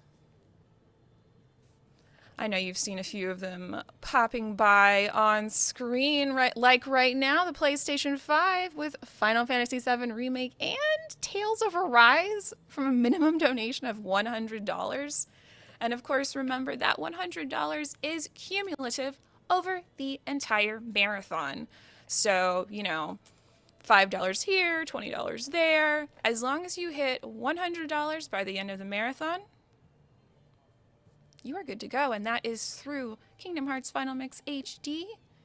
Again, at the end of the marathon, that is our grand prize.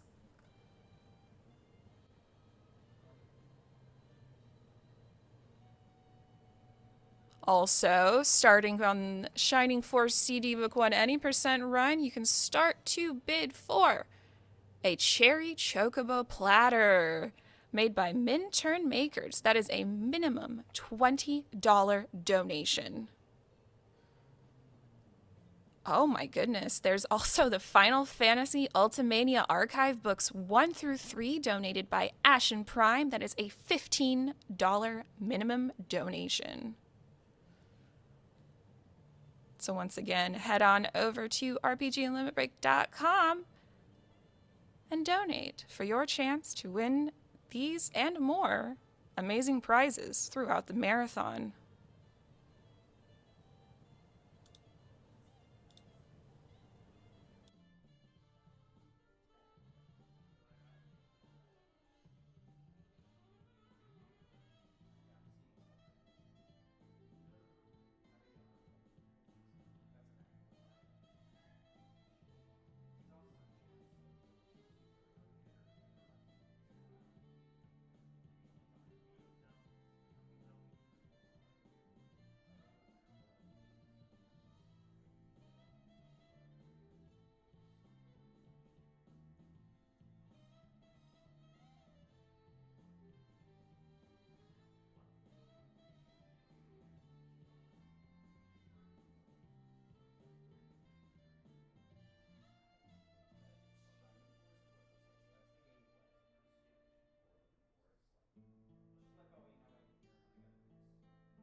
Can I ask you all something? Can I ask you,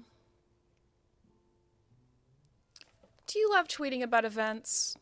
Do you love talking to your friends about events? Because this one is a doozy. And this is all a cover because I misspoke on the hashtag earlier. The Twitter hashtag is RPGLB2022. So please, go on Twitter, tweet about the marathon, share your favorite moments. Maybe they'll get retweeted. Maybe not. Hopefully, if they're good posts. And they are. I want to go over again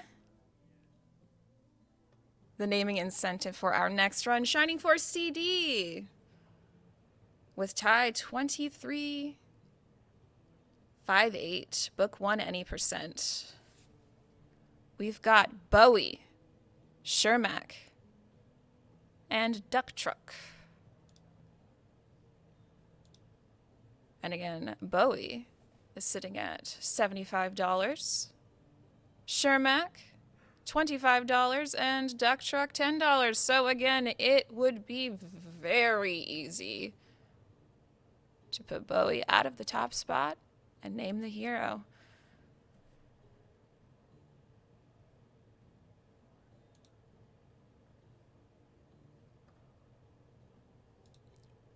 We also have an incentive for Steam World Quest, Hand of Gilgamesh, Fighting Duck Truck.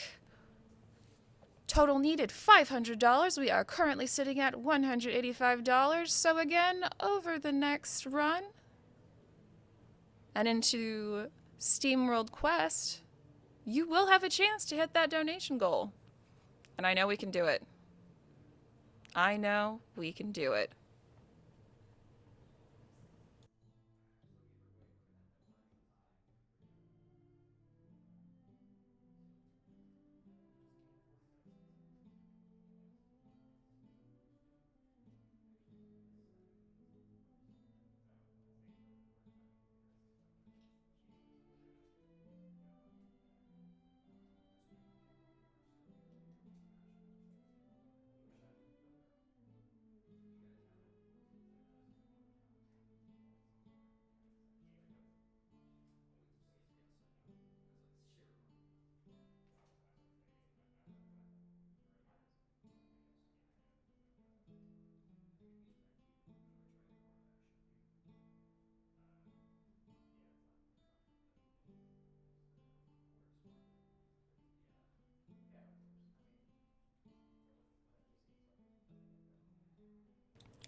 We also want to send thanks out to the people involved in our foreign language restreams.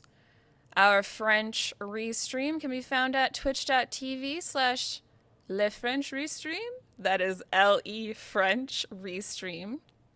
And our Japanese stream is at twitch.tv/Japanese_restreams.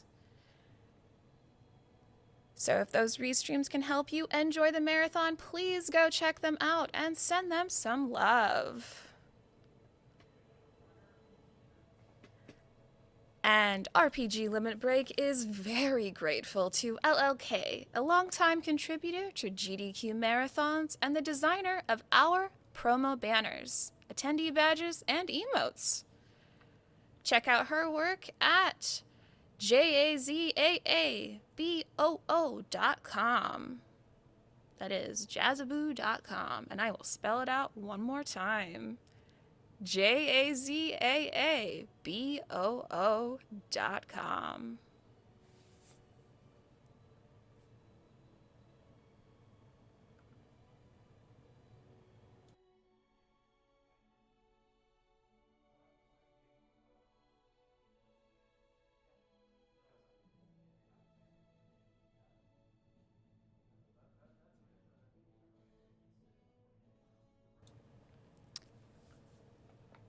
Are you looking for a new outfit? Is your closet somehow bare and you need new shirts? Have I got just the thing for you? Because RPG Limit Break is proud once again to partner with the Yeti to bring you amazing t-shirts and hoodies now available, plus pins. Please head on over to theyeti.com/rpglb and take a look at the designs and pick up the one or more you know you will love and adore. And remember, $4 from every t-shirt purchased will be donated to NAMI. And remember, I know we all know this, but I know there's some people who don't know, but Yeti is spelled Y-E-T-E-E, like t-shirt.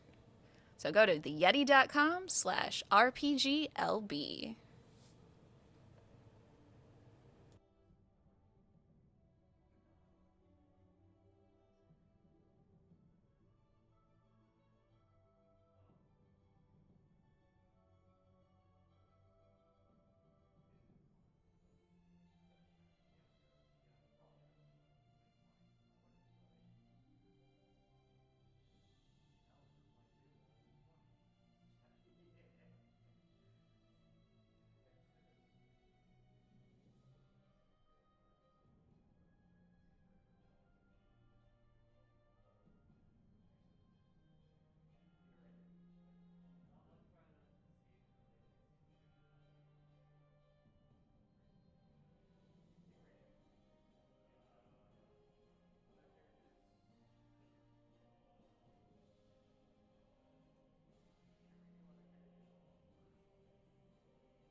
Would also just like to remind everyone, we are still raising money to name the hero in Shining Force CD.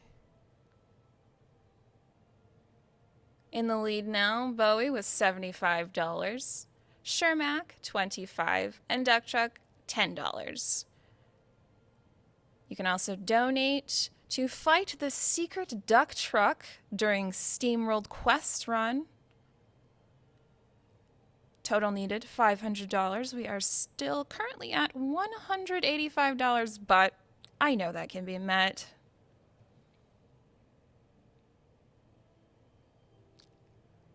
You can also make sure to kill Lord British during the Ultima 4 run. Total needed $1,000, currently at $750. Again, I know we can beat that. We can meet that.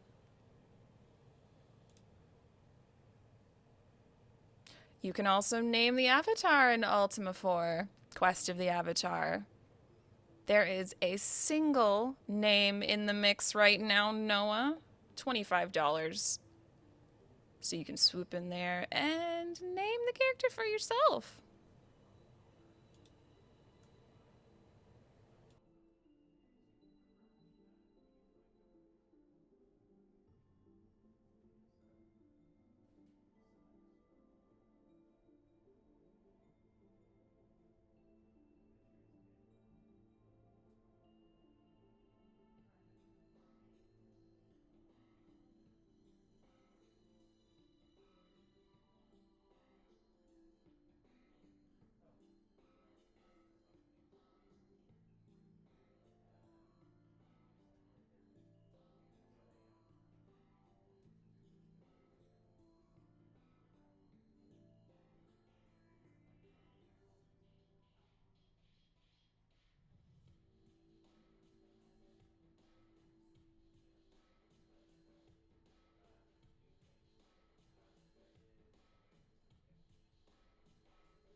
I'd like to take a moment and show some love for our community artists, Carrie Fry, who designed the RPG Limit Break logo, and Mega Weasel and It's Casa, who are responsible for some of the emotes that you gain access to by subscribing to the channel.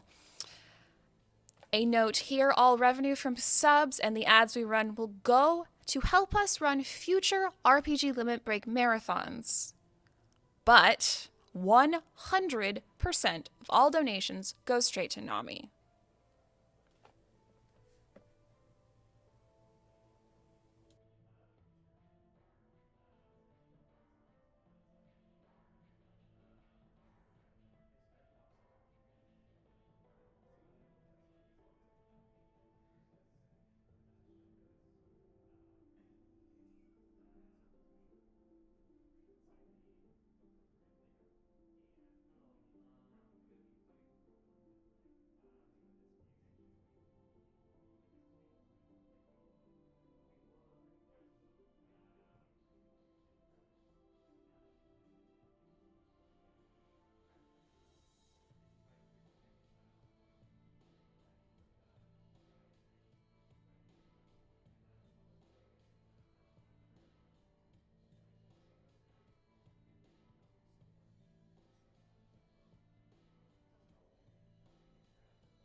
Can I just say how cute, how adorable that Piplup is?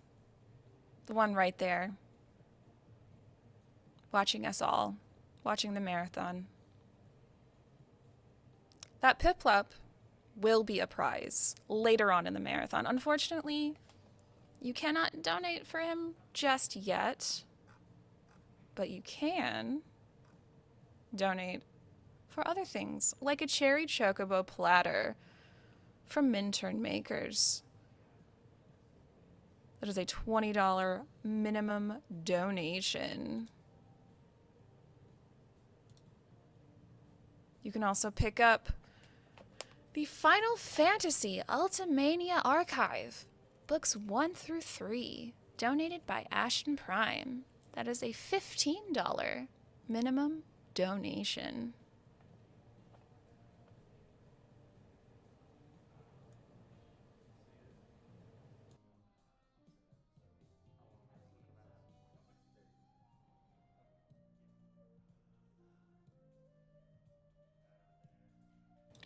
Oh, look, he's waving. He's waving at all of us.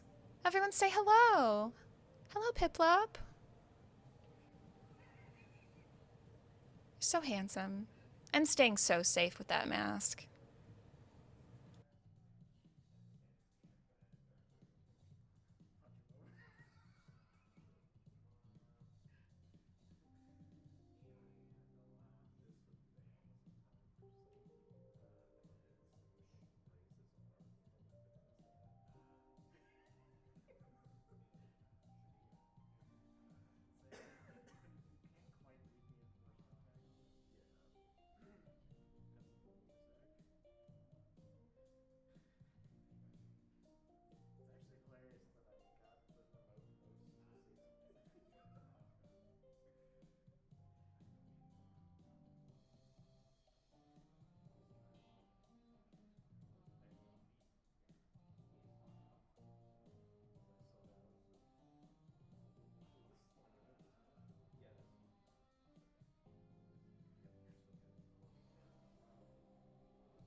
Hello again, everyone.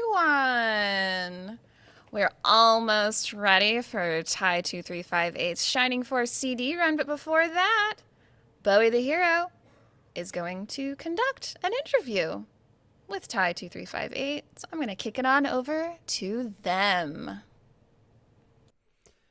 Thank you very much, Sweet Peas. Hello, I am Bowie the Hero, as mentioned, and alongside me, as mentioned, is Ty 2358. My boy Ty, who's going to be running Shining Force CD here at RPG Limit Break 2022. How are you, Ty? It's been a while. Yeah, good morning to you. I suppose afternoon now, but yeah, everyone's just kind of waking up, getting the starting caffeine and the coffee, the Mountain Dew on the rocks, whatever may have you. Hopefully will get us going here for this morning. How are you doing? I'm alive. I'm still alive. Cracking on. But it's good I enough. started for me to go on, right? Yeah, exactly. So obviously you may notice that we are remote. We're not currently at the event. Obviously I have my reason for not being there. It's a shame that I can't be there, but hopefully the next one will be possible. So Ty, this is not your first time running a Shining Force game specifically at RPG Limit Break, is it? You ran Shining Force 1 before, in a race alongside No Worries. Yeah. That was a really, really fun run, and it was a race. But obviously, Shining Force CD is another part of the series. What will CD bring to the Shining Force speedrun scene that is going to be different from Shining Force 1 that you ran before? Yeah, so I guess we could even start it way back to when Shining Force 2 was ran the years prior to Shining Force 1. It's we're getting the whole series in here. But Shining Force CD plays very similar to Shining Force 2. I usually bring up the fact that you're going to at least notice not just completely silly AI. Is enemies will actually be able to move and actually, seem to fight you instead of just sitting there waiting for you to kill them, etc. You're also getting the various level up changes that they made from Shining Force 1 onward, where in Shining Force 1 you're getting very vast different level ups that you just don't know what you're going to get, where in Shining Force CD, Shining Force 2, it's all ones and twos. You're at least getting something. So at the end of the day, it's okay, if I'm only missing out on a couple of a defense or an attack stat, it's not the end of the world. And I think that's the biggest thing. The only real difference being is that it's still random to where we're honestly just flipping coins for twos and ones, really hoping for those twos. Just ends up being a lot of coin flips throughout the run, and that's probably the most enjoyable part of it all. Yeah, I've definitely seen some runs in your practice period leading up to this where there've been some less than stellar characters that you kind of hope for, but that's part of the enjoyment of it. These runs are always doable regardless. So obviously I've known you for a long time, so and you run a variety of games. But Shining Force is pretty much the only kind of RPG you really kind of get into properly. You have run some other RPGs here and there. But what specifically drew you to strategy RPGs or Shining Force in particular as a speedrunner? Yeah, I know it was when the Sega Smash Pack came out on for your PC way back in the day. They had Shining Force 1 on that. I was oh, sweet. Played the crap out of that every single day like no other. But then I didn't even know Shining Force CD even existed until maybe 2013. It's I knew about the Sega Genesis, Sega Dreamcast. I didn't even know a Sega CD was a thing. So, of course, I had to look into it. I was well, it's another Shining Force. You gotta absolutely play it. And it's after doing it and just realizing how much emphasis they put on having good battles, good characters, good background, and artistic work, I feel overall as a game, even though it's shorter and kind of seems like there isn't a drastic overworld that you get to adventure in, and it just seems so repetitive battle after battle, the battles are spot on, very clean, very enjoyable, and I think overall it makes the game really, really solid. Nice. I would obviously looking forward to it. I've seen this run a lot, obviously, so it's always exciting for me to see how this goes, and obviously, hopefully, everyone at home is looking forward to that. As we're at RPGLB, obviously, it's been a couple of years since we've had this wonderful event for RPGs. It's kind of it is a home for RPG speed running. I mean, as obvious as it is to say. So, what does that mean to you as a speedrunner? Who has a very kind of particular love for a specific RPG and finding a home here at RPG? Yeah. Because that's just the thing, right? Is you're trying to get it into some other marathons, and usually it's just too long for your game to get in, and then this is the perfect home for it. Literally just the home of RPGs. You got a long game, here it goes. It's you'll get it in here, no problem. It's oh, thank goodness. It's there's just too many of those games that we're playing nowadays, between you and me both. It's just well, it's we weren't going to see it anywhere else but here. get a 10-hour run somewhere, and it's like, well, you hope to get it out and about, but usually RPG Limit Break is the best place to do it. I also am a big fan of NAMI, the National Alliance on Mental Illness. I've been a direct support professional for many, many years, working with a lot of adults with mental and physical disabilities, with 3 years on the side of just severe mental illnesses. So this organization as well just means a lot to me. So to be able to play my favorite kind of games with pretty much my favorite kind of org to support for, it's just a match made in heaven. Excellent. That's wonderful to hear, and thank you for all you've done to support people. It's amazing. So thank you. To kind of like, as we're kind of approaching the run, when you kind of get a game into a marathon like this, they're long games. You have to kind of work a lot, hard to make them consistent for such a long time. How did you, I guess, prepare for this particular event and this particular run? What was your practice period like? I always say just YOLO. It's like it comes down to like a lot of ifs, ands, or buts. I mean, Shining Force as a game is just a lot of adaptation to the point it's like, oh, you think you got it figured out? Ah, you don't. And it's like you just kind of have to do a lot of trial and error, which is a pretty annoying feature when it comes to really long games like this. And even today with my run, it's like nothing's ever going to be set in stone. The last couple of chapters are always dicey, no matter how much you think you've perfected the strats and how things are going to go your way. But it's just all it takes is one little bad adaptation or an enemy outturn of some kind, anything really, and it just all goes downhill. So I feel overall preparing for it throughout the weeks is just always a difficult task. You try to find the strategies you enjoy that seem to be at least consistent, and you just try to have good consistency with just getting a safe run involved. Yeah, I mean, I completely agree with that. I mean, it's kind of why I've talked about this myself, and probably to you, and you've probably grown tired of this conversation. But like, I like RNG for that reason, because it always asks us questions, and it's nice to be able to respond to it. But speaking of RNG, I know that certain Shining Force games have had a bit of RNG manipulation kind of like looked into, and 2 specifically is a very different run now than it was when I did the run with No Worries back in what was it, 2016 or whenever. 2016, yeah. But this game has had it looked into, and I know that kind of it's one of those things where we're looking at it at different points, and it works and it doesn't. Are we going to see a little bit of that today? Because I know that today it's going to be mostly not utilizing it, but maybe having a look at certain bits that you're confident with. Yeah, it's like, so even though I don't want to touch on it too much till we get into the run, the console that I'm using seems to prioritize RNG values in a different way than what I'm actually normally used to playing with. So that requires usually a different way of manipulating RNG. Usually you have the idea of setting up your console to get your correct RNG throughout a certain point in the game, manipulate it so that you can get the outcome that you're looking for. And so we've been doing that a lot to get double attacks, which makes us just go through the game immensely fast. That happens in Shining Force 2. We try to do it here. The manipulation, though, in Shining Force CD is awfully difficult to pull off, and you won't be seeing that too often. We will be doing it, however, on our power potions that we will use, specific frame perfect inputs and specific menuing that we'll be using to get +4s on our power waters. Those will definitely be used, and we might try, and we'll try maybe 1 or 2 double attack manips at the end, but I wouldn't put it past me. We'll see where it goes. Best of luck with those. Obviously, it's kind of, as you know, when things are a little bit different to your usual, it can be quite scary to go for it in a marathon setting. Yeah. So if you do go for it, I wish you luck. As a final question, then, right. As a final question, what advice would you personally give to a new runner if they were looking to formulate their own approach to speedrunning? Like, what things do you think are important to practicing, learning, and running? Yeah, I think the biggest thing is just to not quit immediately after things are looking even slightly bad. I'm notorious for doing it, and I know I've heard it from you. I hear it from everyone else where it's like, oh, you just cry about everything. And it's like, well, yeah, because it's bad. it's like you lose a minute and a half on a 5-hour run. You think that's bad? It's like, it's bad to me. But no, then you're just not getting your practice in, and that's honestly the biggest part. Is like, it's nice to actually play the game, finish the run, whether it's not that great or not, because every practice opportunity you're getting is you're just getting more experience. So when you're there at the end, next time you'll just soar right through it, where some people that are constantly resetting and trying to look for that perfect run resetting early. They get to the end game and they have no idea what they're doing because they haven't been there in a week.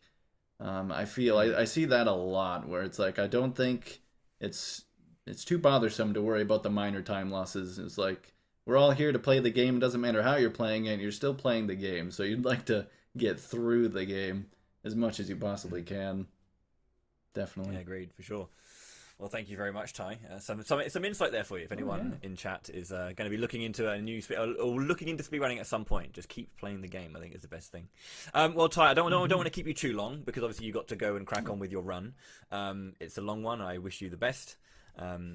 Best of luck with all of that. Before we do crack on, though, I do want to have to go over some prizes that are going to be coming up because this is the start of a new block for prizes. So pretty much for the next 10 hours, it was mentioned earlier by Sweet Pete as well that we have a new set of prizes coming in: the Final Fantasy Ultimania Archive books 1 to 3, a $15 minimum donation, and then the Cherry Chocobo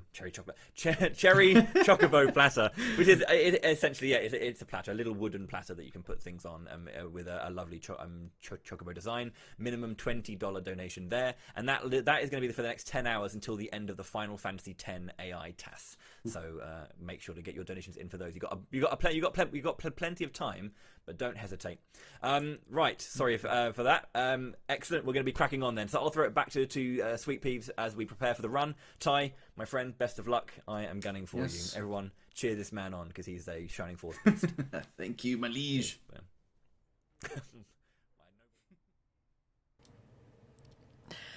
Thank you so much for that amazing interview. Yes, while we finish our final preparations for Ty's Shining Force CD run any percent, I just want to describe this cherry chocobo platter.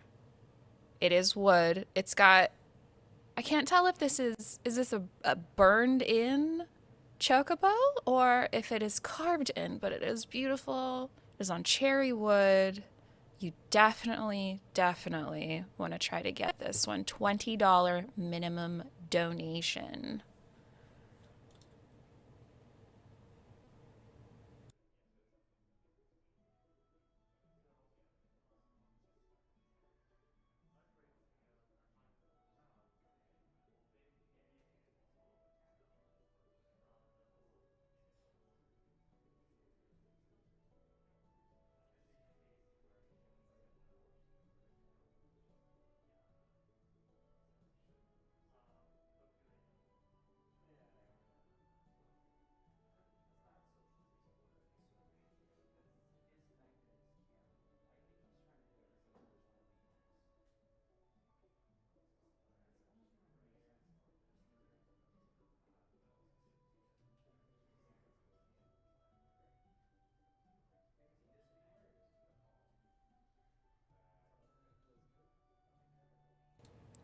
Remember, you can always tweet about the event on Twitter, hashtag RPGLB2022.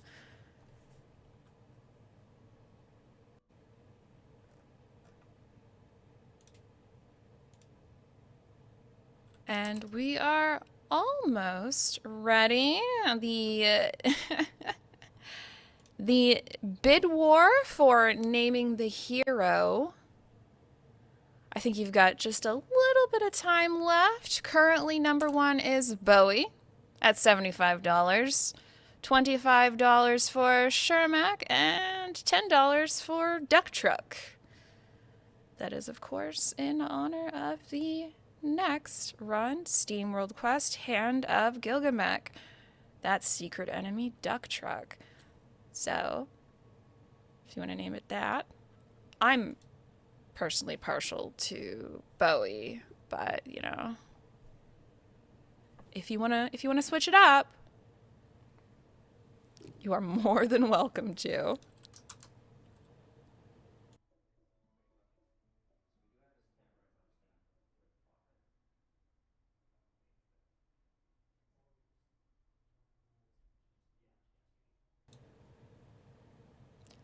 And that fight the secret enemy Duck Truck during the SteamWorld Quest run, which comes up after Shining Force CD, Goal is $500. We are currently sitting at $185, and I would very much like to meet this secret enemy, Duck Truck. So please, get those donations in if you would also like to see the secret enemy, Duck Truck.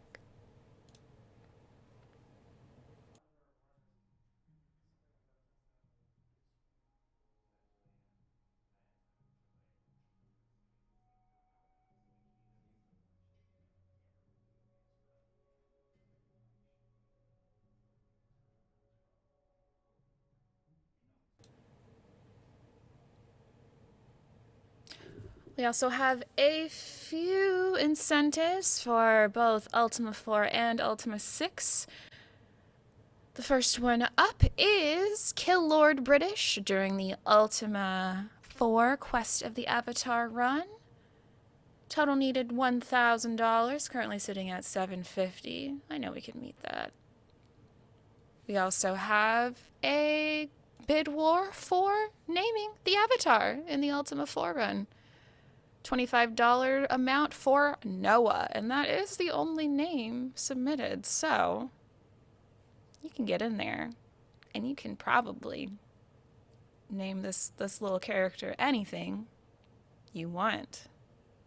The world is your oyster. Seize it.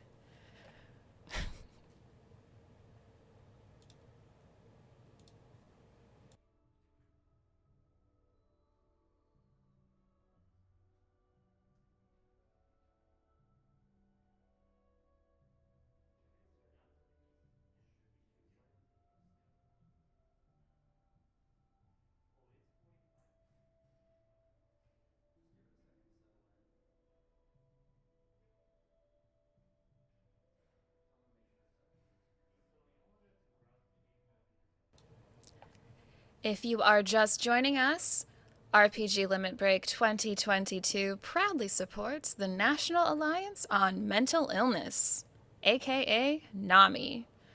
To get involved in the fight against mental illness and the stigmas it can bring, reach out to NAMI via their state organizations or on Facebook, where they can be found as NAMI, or on Instagram and Twitter as @NAMICommunicate.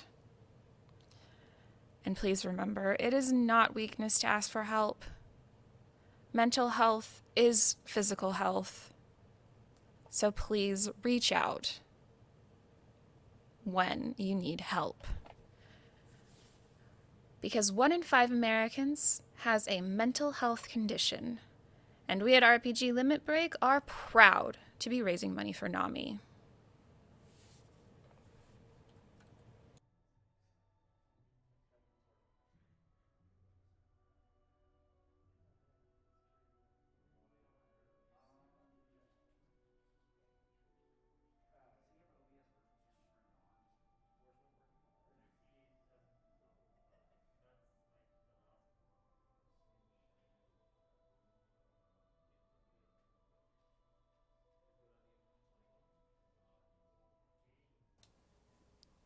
Did you know that RPG Limit Break is proud to once again partner with the Yeti to bring you 8 amazing t-shirts and a hoodie and pins?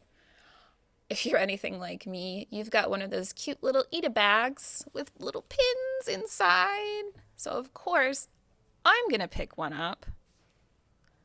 But if you would also like to pick one up, head on over to theyeti.com/RPGLB to take a look at the designs and pick up the ones you want. And know that $4 of every t-shirt purchased will be donated to NAMI. And remember, Yeti is spelled YETEE. So head on over to theyeti.com/RPGLB to get that beautiful swag.